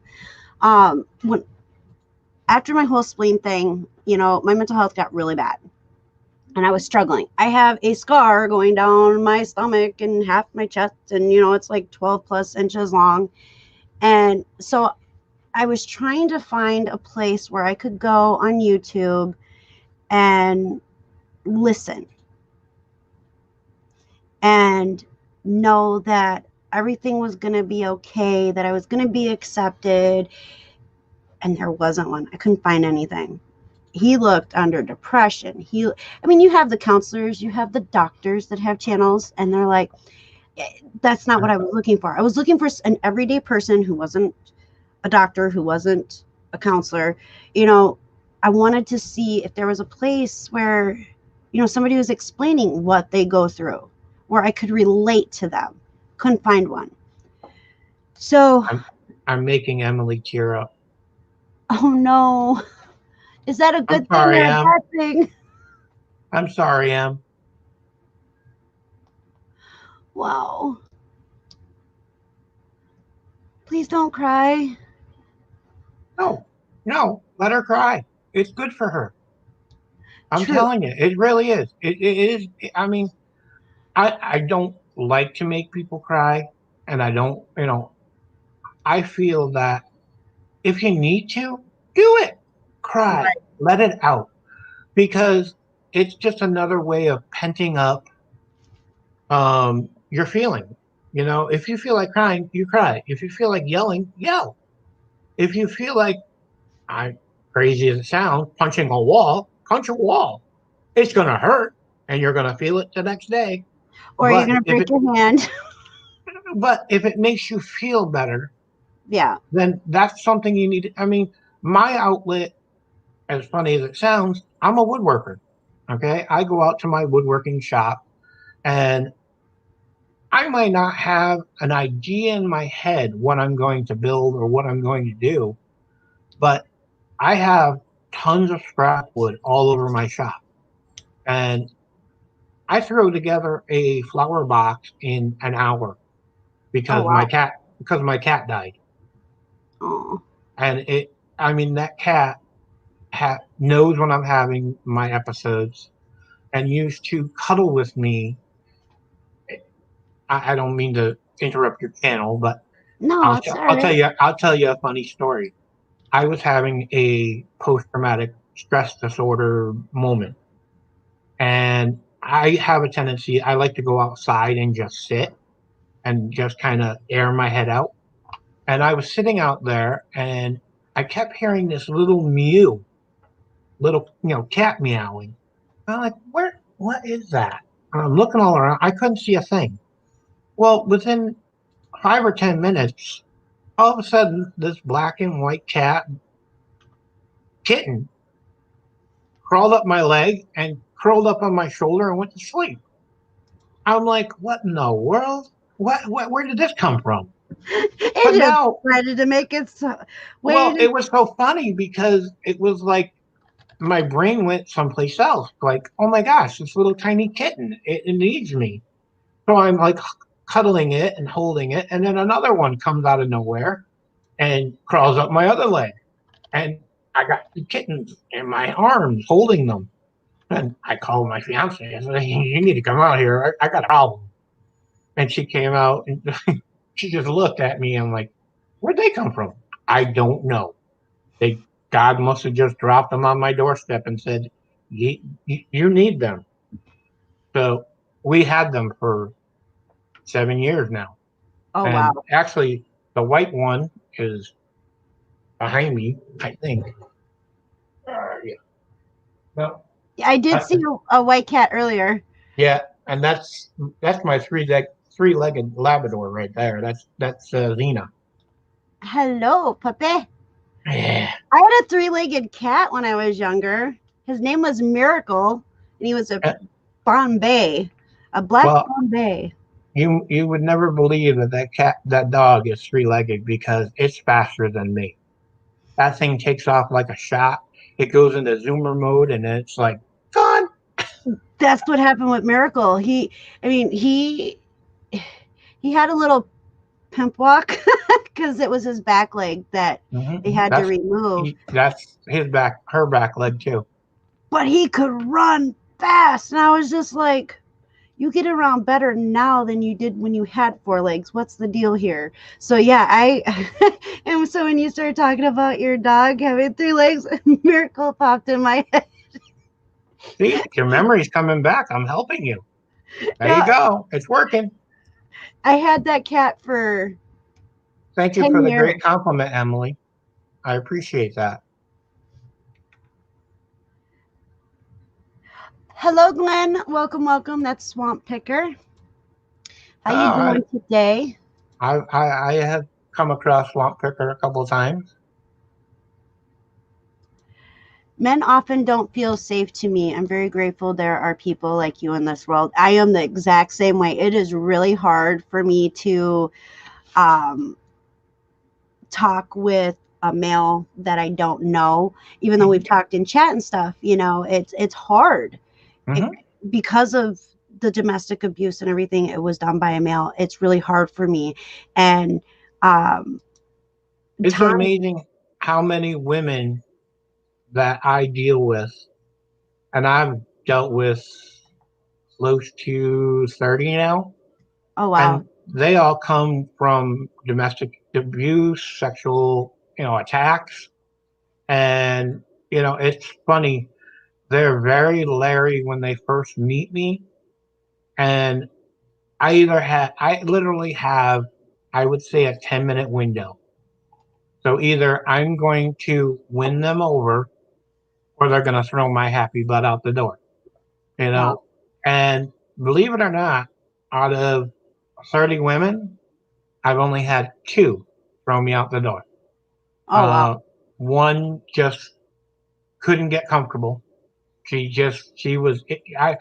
knew it even after the 10 minutes. She was so itchy. And so, she was shaking like a leaf.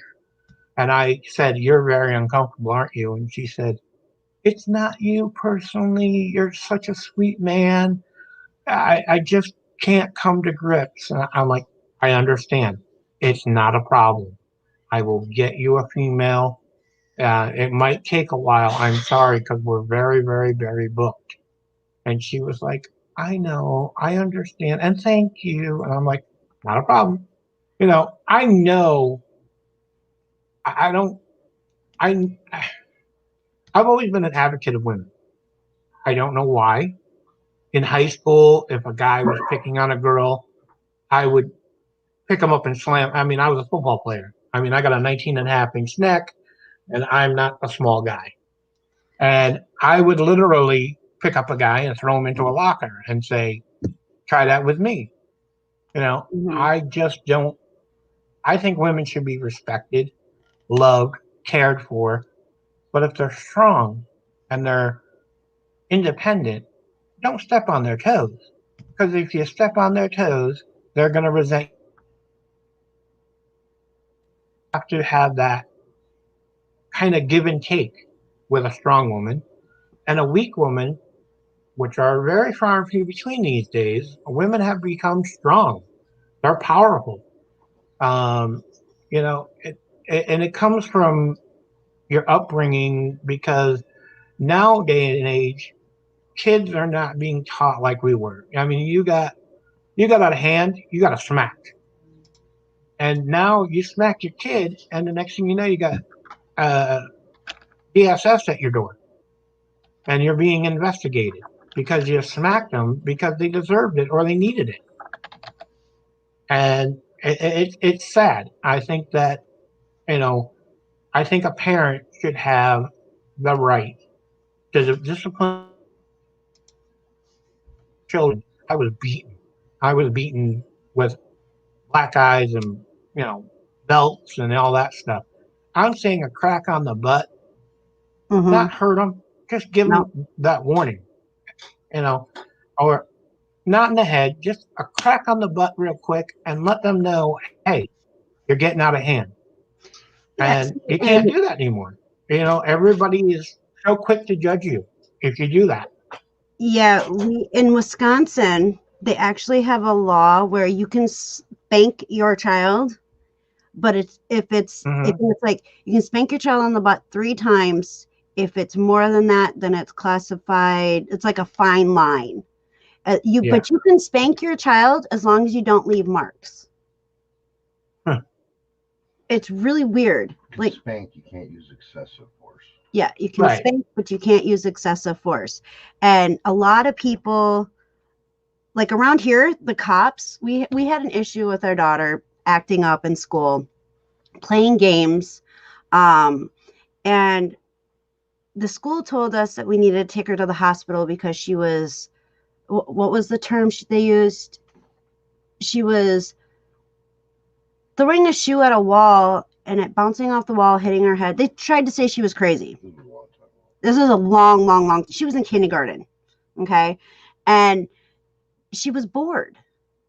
But so we picked her up, we took her to the hospital, had her looked at, and the cops because the cops have to be called during this kind of a evaluation, and they sat in there and talked with her.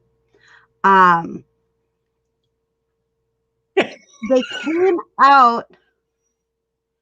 I'm sorry. I'm reading a comment.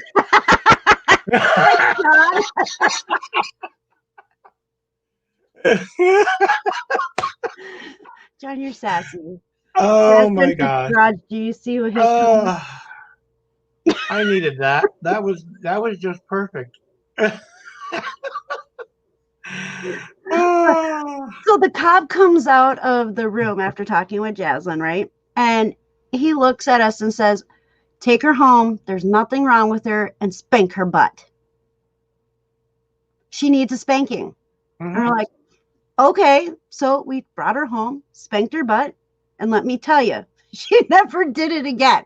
I'm like, if you're bored, just let us know. I mean, she was doing some off the wall things because she was bored.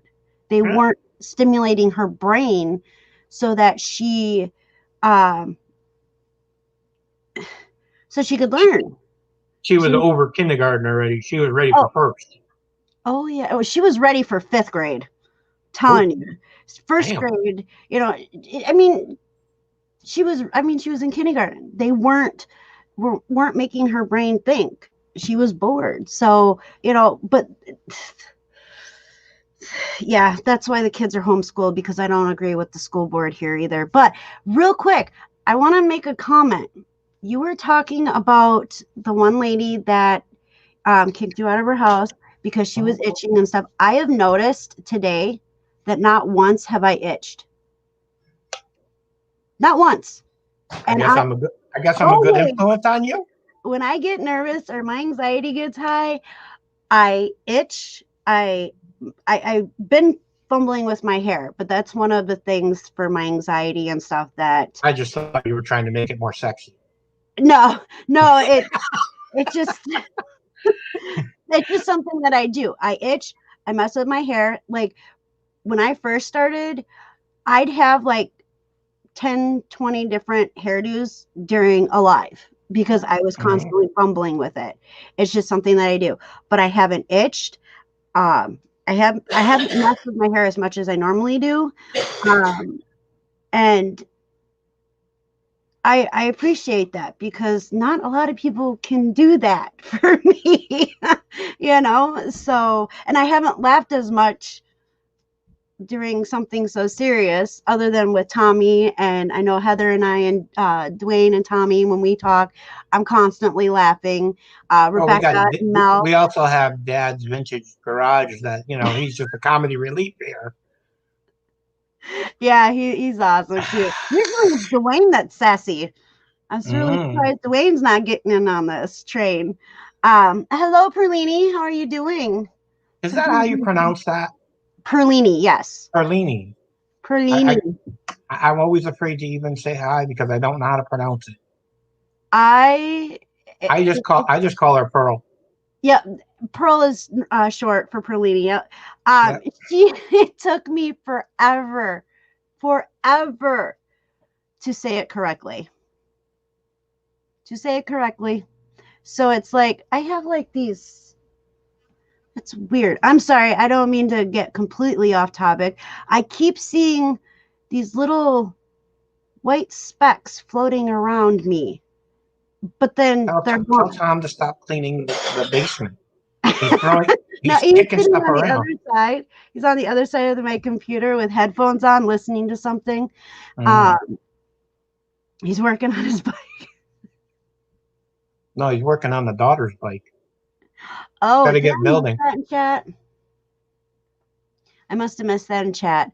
Barbara, very good questions, or very good comment. Some kids use the laws to get back at their parents. Yes, they do. Yes, they do. I have seen that on a regular basis. Yeah, I mean, granted, it wasn't law related, but I mean, the kid down the road, she talked my kids into running away because they have chores. I mean, kids are very much influenced by other kids. And if you discipline your kids and make them do chores and make them be responsible, and other kids don't have that, where do you win? You just got to play the cards correctly. But they do. I've seen and heard of where the police got involved, CPS got involved because the parents spanked their kid for being a punk. And it's crazy. It's very crazy for sure. All right. So again, I did drop the link in chat. Let me find it, for that video on ECT. I'd like to talk more about ECT in the upcoming, couple months, bring more light to it because it is I'll do more research on it. Yeah, I'll be better prepared. It's okay. It's just something that I kind of threw in there because of the fact that, my doctor wanted to do it. And then we've been doing research all week. I should say Tom's been doing research all week and, explaining it to me. And I don't want electricity put through my brain. I have enough issues with memory and confusion and all the side effects that they're claiming that comes with it. I have enough issues with that, so let's not make it worse. And and my 12-year-old daughter, she's like, no, Mom. So I'm going to listen to my family and my friends and not do the treatment unless it is the absolute positively last thing And that's how it's supposed to be presented, because that is your absolute last choice. No ifs, ands, or buts. There's nothing more that anybody can do for you. And like I said, look into your area and see if there is peer support available. It is a big help. I mean, I'm not saying we're fix-alls.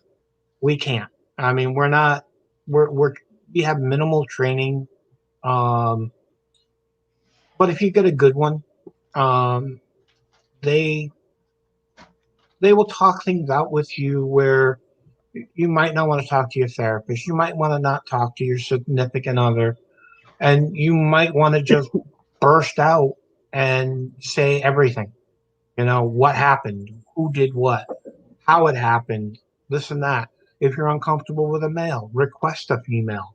Yeah. If you know, it's no offense on me. I mean, I understand. Women need to be comfortable to talk to therapists, talk to professionals, and there are other women that would prefer a male, because of maybe his demeanor or the way he speaks, or you know, me, I'm kind of an advocate for women so that when they meet me, they kind of understand that I'm not there to belittle them or put them down or, say, well, you were the cause of it.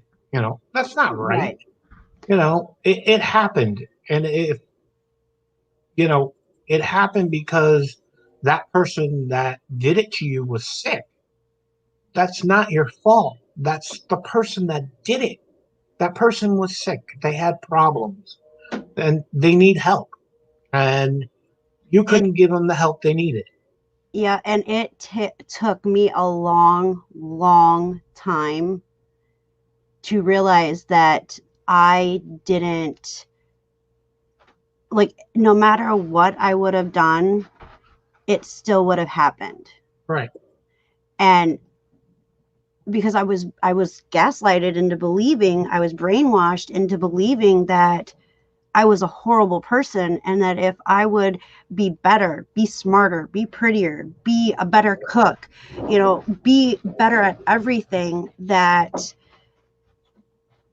it wouldn't have happened. And that's awful. And and then when I got pregnant and I miscarried, his mother, who was a nurse, looked at me and said, "Well, God's punishing you because you're a piece of shit." And so, The whole sounds like that whole family was screwed in the head. yeah, they were. They really were. But it took me so long to see that. And now, like I said, the last week it's been messed up. I have his voice in my head again. I have, and there's no reason why it should be there. I just can't get it to go away. And for the long time, I was like, I'm a survivor. I am no longer a victim. But this last week, I'm going to be 100%. I felt like a victim all over again.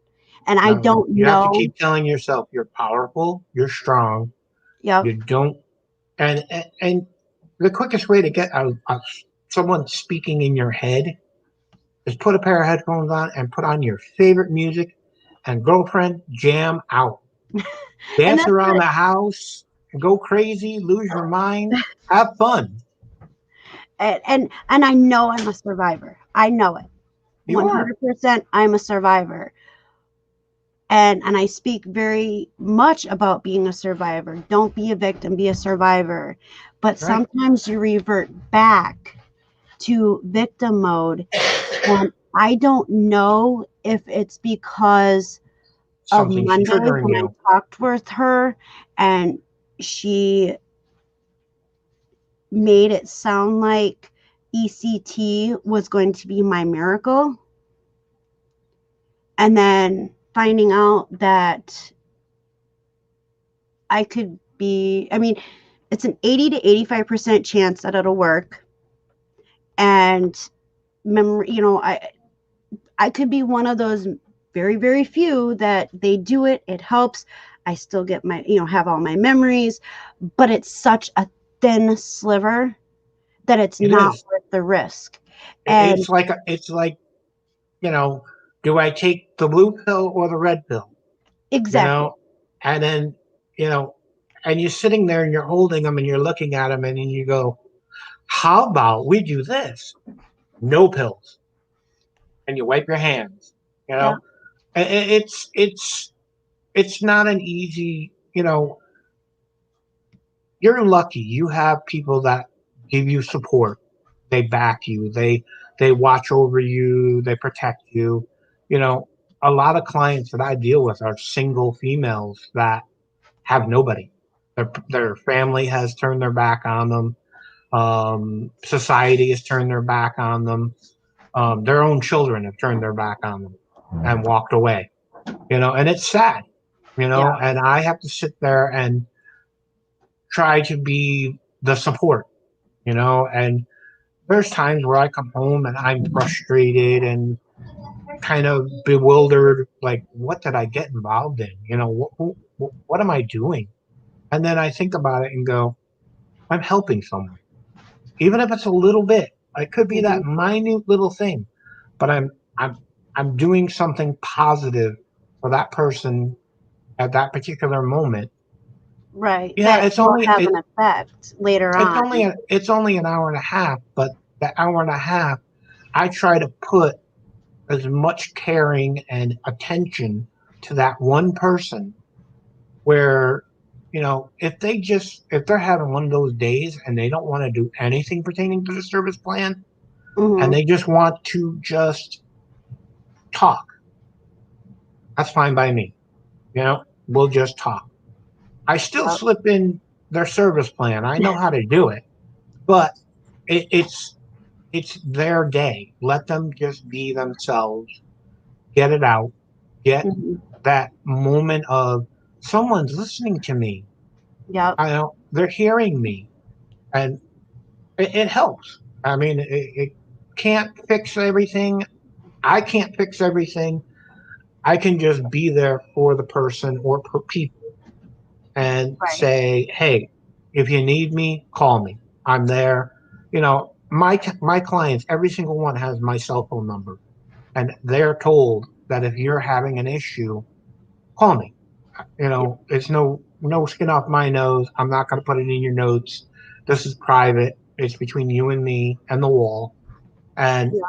I'm fine with that. You know, because I want to be able to be available so that if they're having that issue or that moment, they're able to release it quickly and move on with their day. And that's the way it works. You know, I mean, like I said, there's no fix all for mental health. The Yeah. doctors tell you this and the doctors tell you that, and this drug does this and that drug does that, and this thing and this new fangled electro thing is going to fix your brain. And that, you know, you got to fix your you got to fix yourself before other people try to fix you. You know, you have to get deep into your inner psyche and realistically look at yourself and say, am I a bad person? No. Am I a good person? Yes. Am I a strong person? Yes. Am I powerful? Yes. You know, and then once you get that positivity, yeah, it's not going to fix you, but it's giving you that hope Yeah. that you're going to be able to go the next step in your journey to recovery. And that's all it is. It's recovery. Everything is recovery. You know, you're going to recover from the trauma. You have loving, caring people around you. Maybe you don't, but you have that. We have this community now that's called YouTube. Yep. Weird as it is, I mean, half of these people you'll never meet, you'll never come in contact with, but it's a community that's there to give you the support you need when you need it. You Yep. know, And that's why I do, mental health safe place. This is a safe place to open up. This is a safe place to be. And if you're struggling, let's try to help, and I know that. Hello, James Kelly Picker. It was a place that I needed, and it's, I don't know if this is going to sound selfish or not, but it helps me to be able to document and share my struggles and I can see when, like, I can see a pattern when everything's really good and my mental health isn't a problem and I'm excited, and I mean, I can see my patterns. And it's also a documentation for my kids so that they know that it's not that I don't love them, I'm just struggling, and then they can understand. At And least actually, I was going to bring that up because I recommend that to all my clients to keep a journal. You know, even if it's you're not keeping day by day, it could be a day where you just open your book and you doodle in it. Doodling, it sounds strange, but doodling in a book or a piece of paper or whatever is a release, just like dancing, singing, music, meditation. I mean, meditation is a wonderful thing. And I'm not saying sit on the floor with your legs all in weird positions and going really, there's wonderful and great CDs and websites that actually have meditation music. Some people like rainstorms. That's all they listen to. Some people like just static, and it helps. static makes me more agitated. White noise, it makes me What more mental health agitated. issues does he specialize in? I Yeah, specialize in peer support. The proper terminology is that I help people that have mental illnesses, drug and alcohol abuse, domestic abuse. Um, they have separation anxiety, depression. So I have many different uh, things that I deal with. Um, Not one person is the same as the other. So it could be I could go into one house and somebody has depression, anxiety, post traumatic stress. The next house I go in, they have depression and anxiety. The next person I see could have drug and alcohol abuse. You know, they were heavy users and they were heavy alcoholics, and they've cleaned themselves up to the point where now trying to get them through the recovery stage where they're not tempted to go crack that bottle again, not to go down to the corner and get a bag of weed or heavier drugs. You know, I'm there to support them and say, you don't need that. So my job varies from client to client. Um, right now, I'm mainly just dealing with people with domestic abuse. Um, some are child sexual abuse. Um, all my clients are adults. I don't deal with children. Um, but they're still fighting, to survive. And the survival rate for a lot of them is a cross between suicide or getting the help they need. So it's I'm on the edge all the time when my phone rings and I see a name because I'm hoping that it's not that moment where they are at their wits' end. 9 times out of 10, it's not. I've had one so far that was at that tipping point, and I tipped them back into the good side. Thank God. Um, but they'd had enough. They just were too pressurized and too volatile, and they weren't getting all the help they needed in the situation they were in. So I had to go the next step and kind of push different entities to go and help this particular client.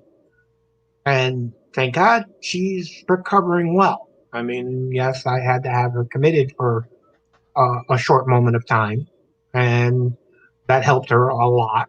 And then I resumed back with her as her peer. And so far, we're 3 months in, and she's doing okay. It's But awesome. it's very touch and go with a lot of different people. So you have to be careful on how you approach, how hard you push, and some people you really have to coddle them. I mean, you have to hold them in your hands like a baby and just say, okay, this is how we're going to do this. This is how we're going to work on it, and not so much shove it at them, but work with them, kind of get them into the flow.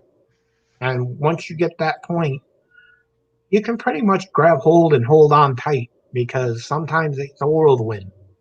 You Yeah. know, I've had some really wild times, and then I've had some crashing defeats and said, okay, now we got to start all over again. Let's pick up and let's go.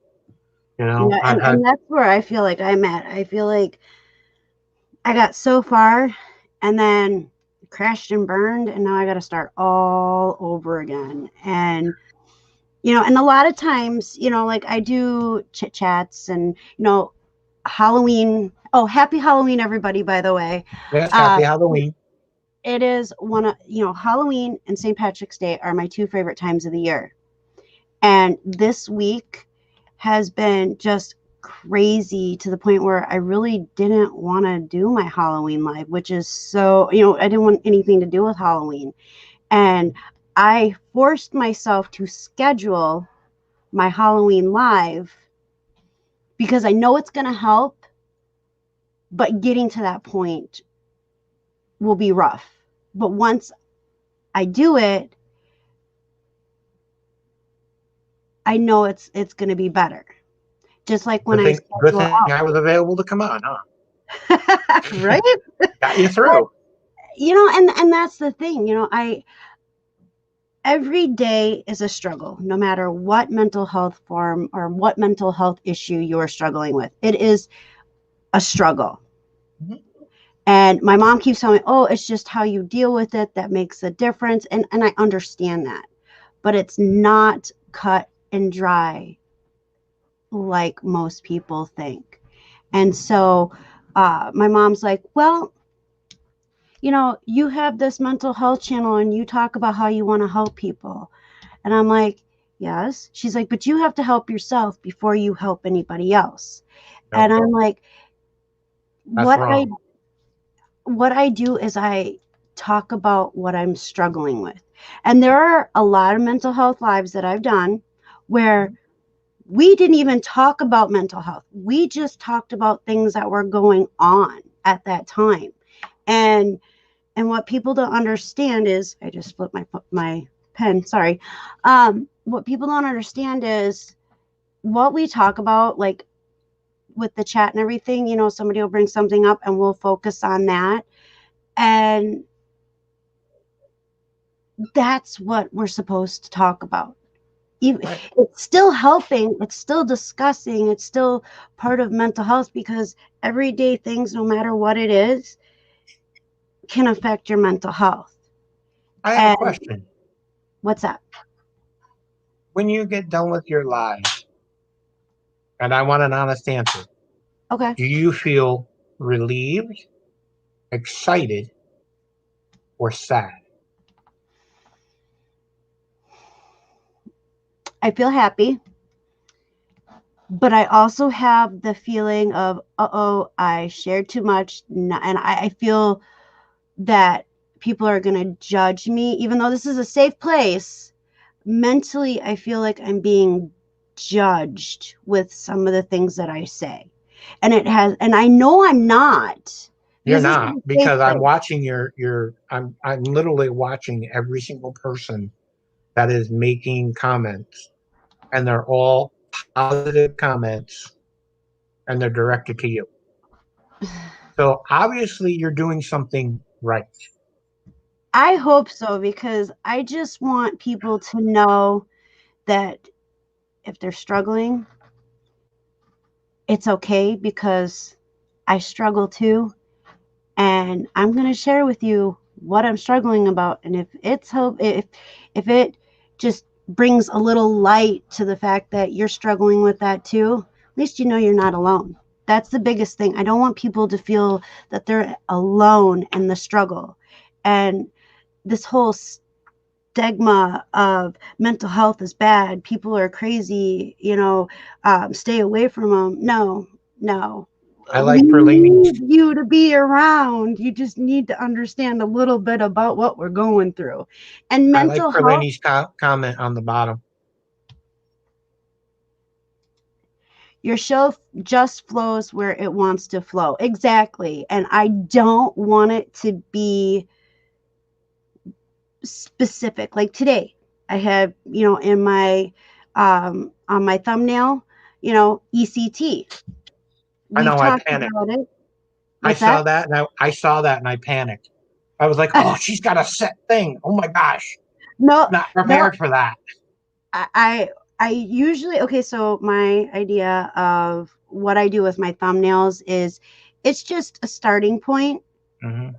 I don't like I notice that anytime I say I only want to be on here for a few minutes, God has other plans because I'll be on for much longer.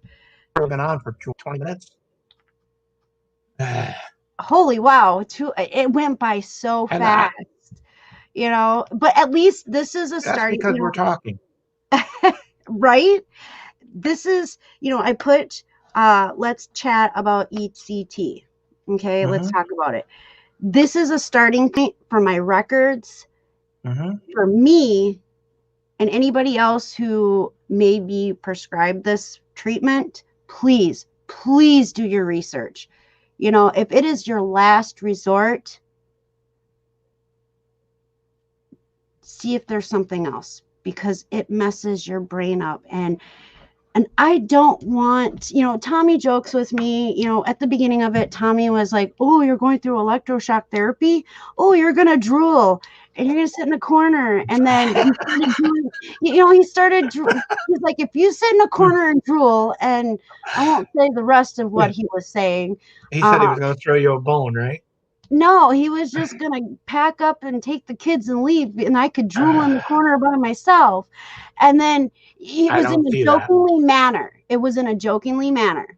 And then when he started doing the research, he was like, you do know I was only kidding, right? He's like, did you do your research? And I'm like, no, that's what you're for, because I get too confused, and he breaks it down for me. So it's crazy. And so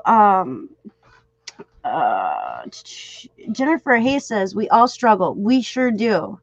Absolutely. Tim says that he loves my show. Well, thank you. I appreciate it. I just try to keep it real as much as possible. There's a lot of things that I haven't shared about my past that, in time I will eventually share. I'm pretty sure of it, but at this point, I let it out, girlfriend. Let it out. Well, and I'm not comfortable sharing all the details. I did domestic abuse. A few weeks back, or maybe a month or two back, I talked about some of the things that I went through when I was going through domestic abuse, but I couldn't tell everything because some of it is too graphic for even YouTube. And I had to go to Tommy and I had to hug him and make sure that I wasn't in that situation, which it felt surreal, but he was there for me. He gave me hugs. Anytime I want them, I get hugs. Even if he's mad at me and I just go like this, and he'll come up and he'll put his arms around me and give me a hug, and it's amazing. Everybody should have a Tommy. I'm just saying. I got a Kelly that whenever I need a hug, I just walk up to her and I get a hug. Everybody should have a Kelly. Exactly. Yeah. Okay, so Emily says, Des, I want you to know that I feel insecure about my mental health chat too, but I see how many views it gets and how it helps people, and I can keep going because it is very different from reselling. It is. When I started my channel initially, I didn't know which direction it was going to go into. I just did a little of this, a little of that. A friend of mine that I actually ended up meeting, I followed him on YouTube and got to meet him in person. And I was so excited. I was like, he's a celebrity, you know, and he sat and talked with me and Tommy at a conference, and he was like, what you do is you just try a little of this, try a little of that, throw it on the wall and see what sticks. And so I was like, okay. Okay. So that's what I do. I do a little of this, a little of that. And, you know, Yes. Saturdays are dedicated to my mental health. And, you know, any other time I go live, it's whatever. You know, I've done some makeup with my daughter, which we're going to be going live on her channel at 5 p.m. today, 5 p.m. Central Time. Jazzy Off the Wall. Let me find her. Let me pull up her. Oh, boy. Yeah, I just did my first live auction on Thursday, and it went very well. I just spelled my own daughter's name wrong. Okay.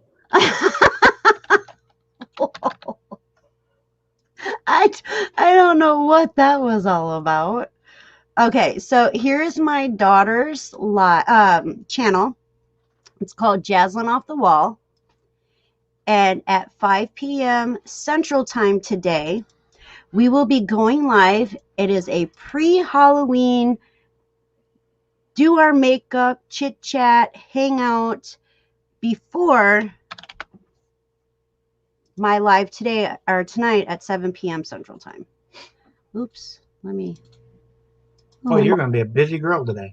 I am, but I like being, for the most part, it's keeping me level today. Because otherwise, I just go crawl back in bed after my live and just stay there, even though it's one of my favorite times of the year. And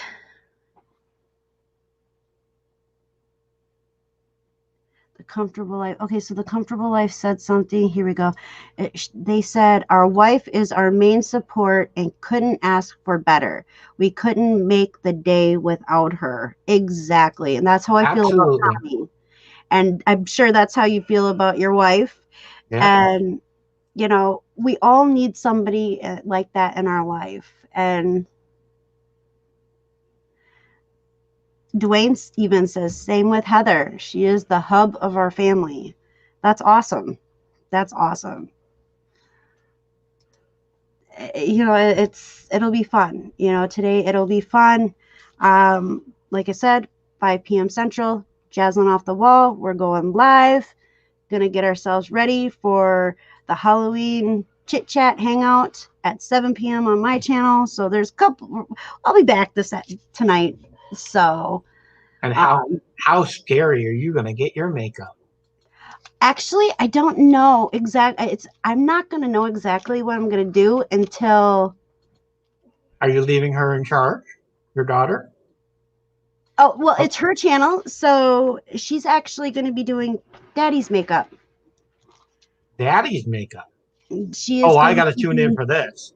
Yep, she is going to be doing Tommy's makeup as long as he's feeling better. He seems he's okay at the moment, but he hasn't been feeling good the last couple days.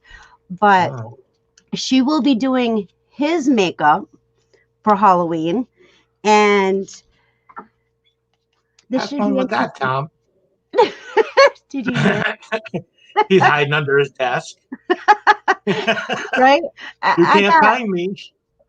You know, I've got so much, like, I know Jasmine's got her own Halloween makeup, but like I have eyelashes. I have, you know, that he can, you know, she can put on them. I got, you know, all sorts of kinds of makeup. You're going to scare him. He's going to run away.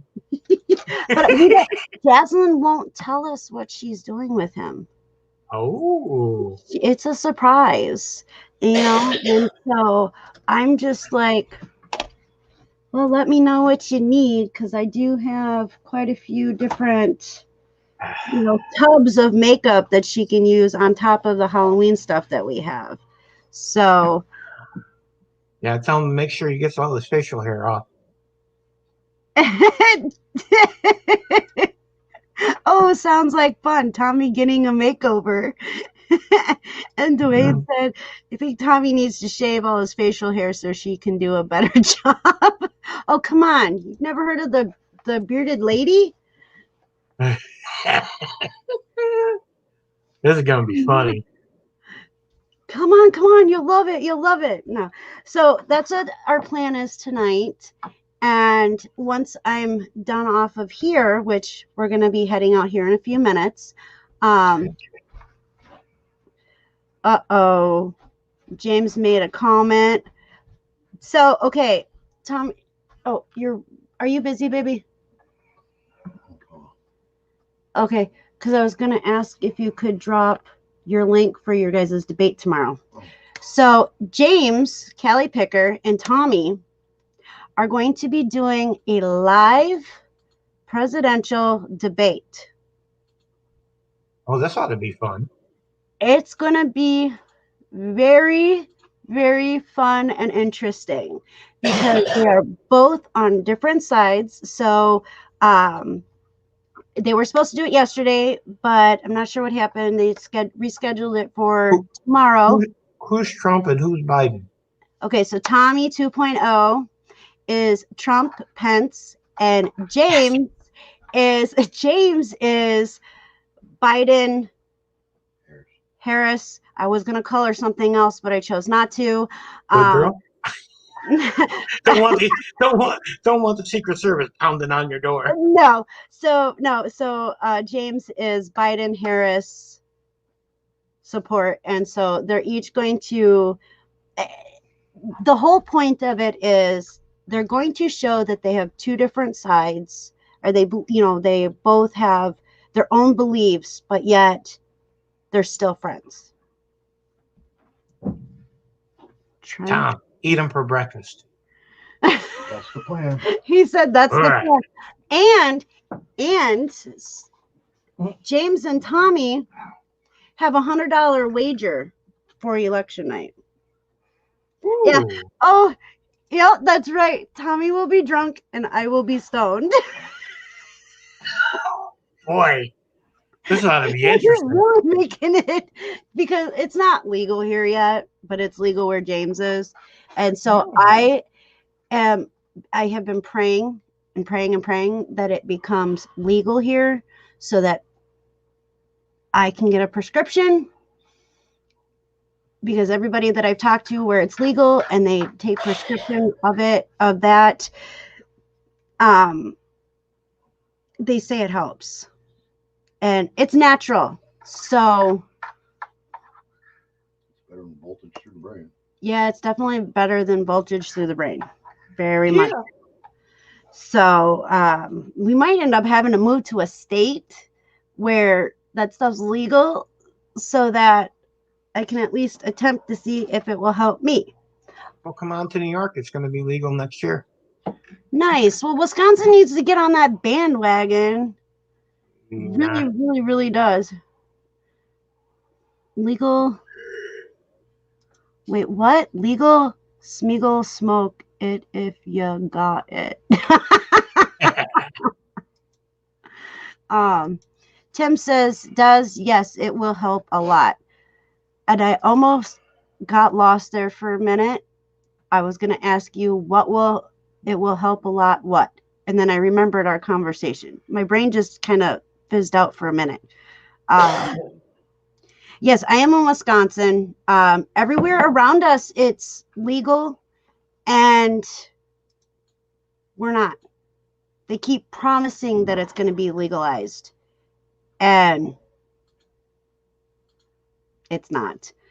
I think I've seen Barbara on other channels. Yes, I have seen her in other channels, and I think she's been here before, but so many people come and go, and my memory is... If I remember her right, she had me laughing in stitches. She was a trip. And she was talking about it too. Like, oh, I'm just having a doobie. Don't worry about me. I'm just like, wow, okay.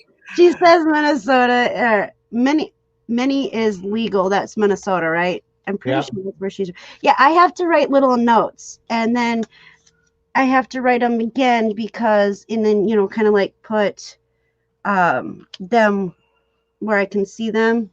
I mean, I even had to write down my daughter's YouTube channel name because even though I helped her come up with it, and Tommy helped her come up with it, I couldn't remember what it was called. So I have notes. And then when the notes fall off, they get stacked up like this, and then I have to rewrite them and then put them back up.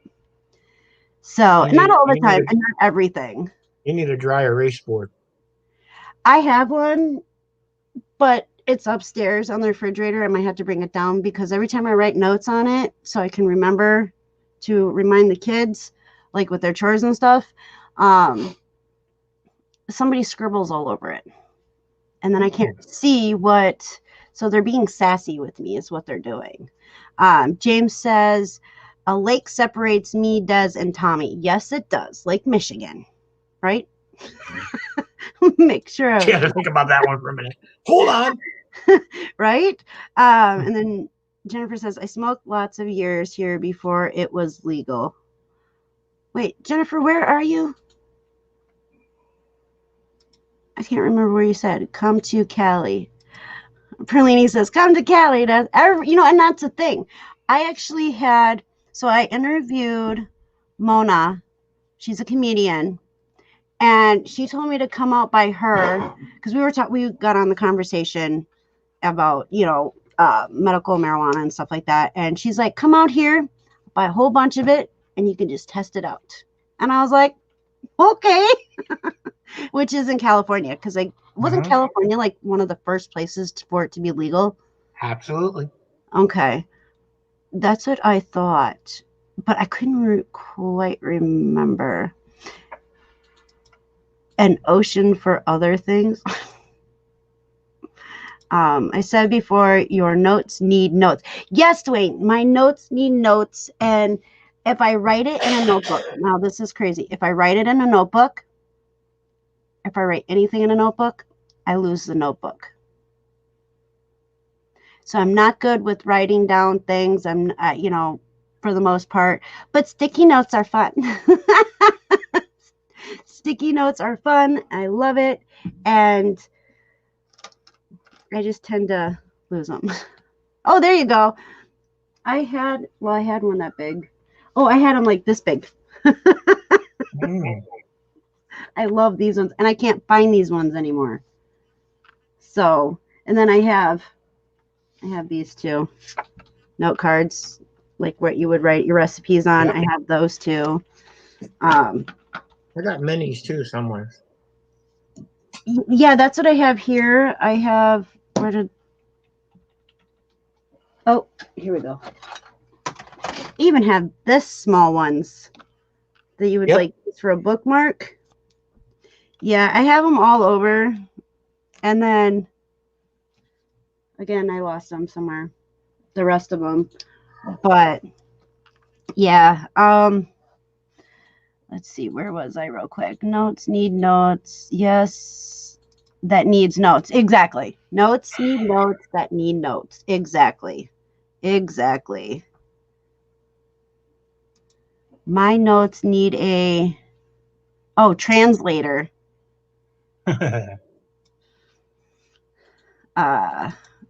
Oregon 2. Dwayne says Colorado and Washington, I think, were first. Oh, yeah. See, I don't know. I just remember California. Oh, yep. See, James said Cali was first.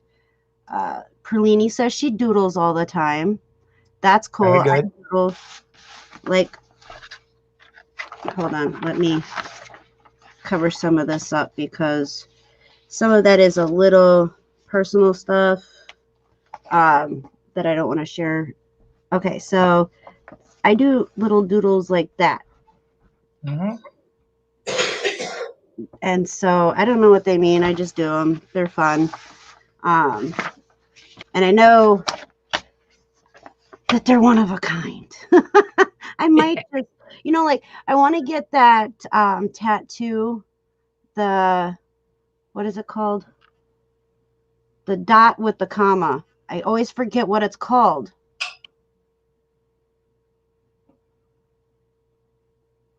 It's got the comma and then it's got the dot above it.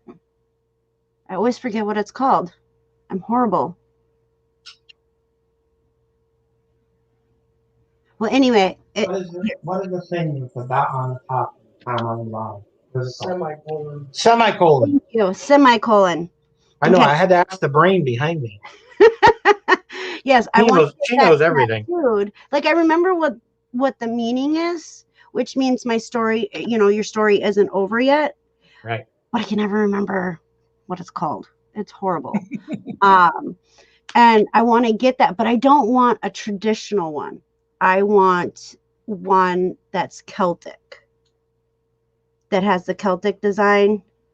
And so I don't know exactly where I want it yet, but that's one tattoo that I really want to get because of everything that I've been through in my life. I'm still here and I know my story isn't over yet.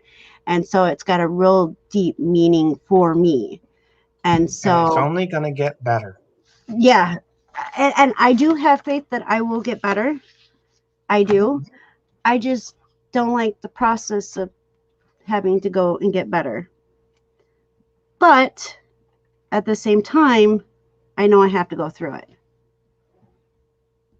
I'm writing this down so I can put it on a sticky note and I can put it on my computer screen so I can remember.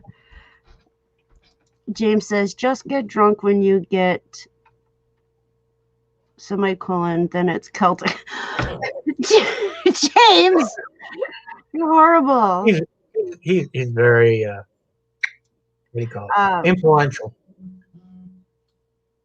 Dwayne said, cool, didn't know that. Are you talking about the semicolon meaning tattoos? Because I learned about it 4 years ago, I think it was. But then then it kind of like left my mind. And then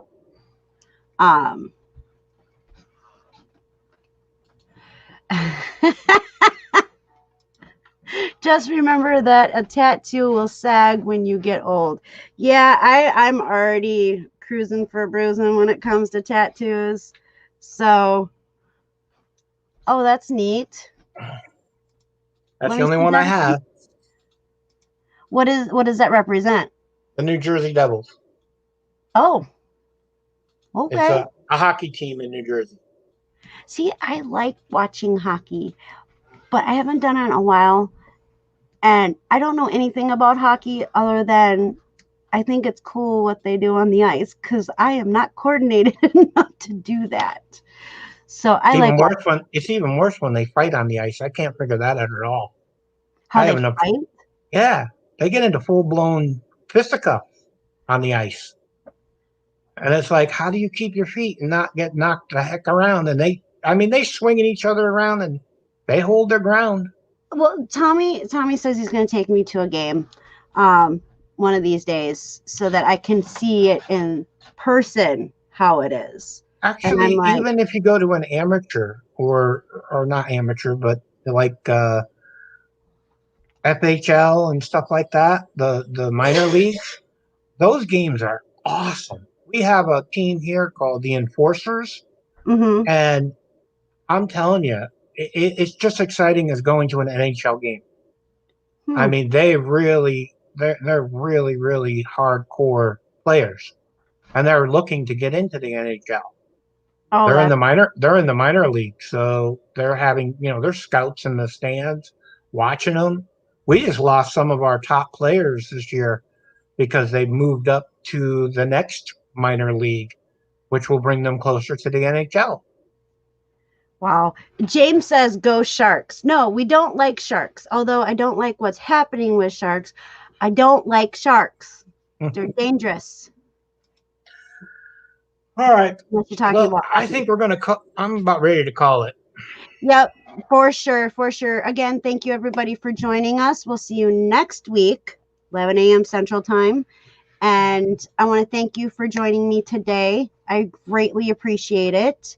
Anytime. And thank you for everybody in the chat for being here. And we will touch base again on ECT for sure. I definitely want to do more and bring more light to it. So with that, we bid you farewell. Happy Halloween. Much love. And we will see you later. Bye, everybody. Bye.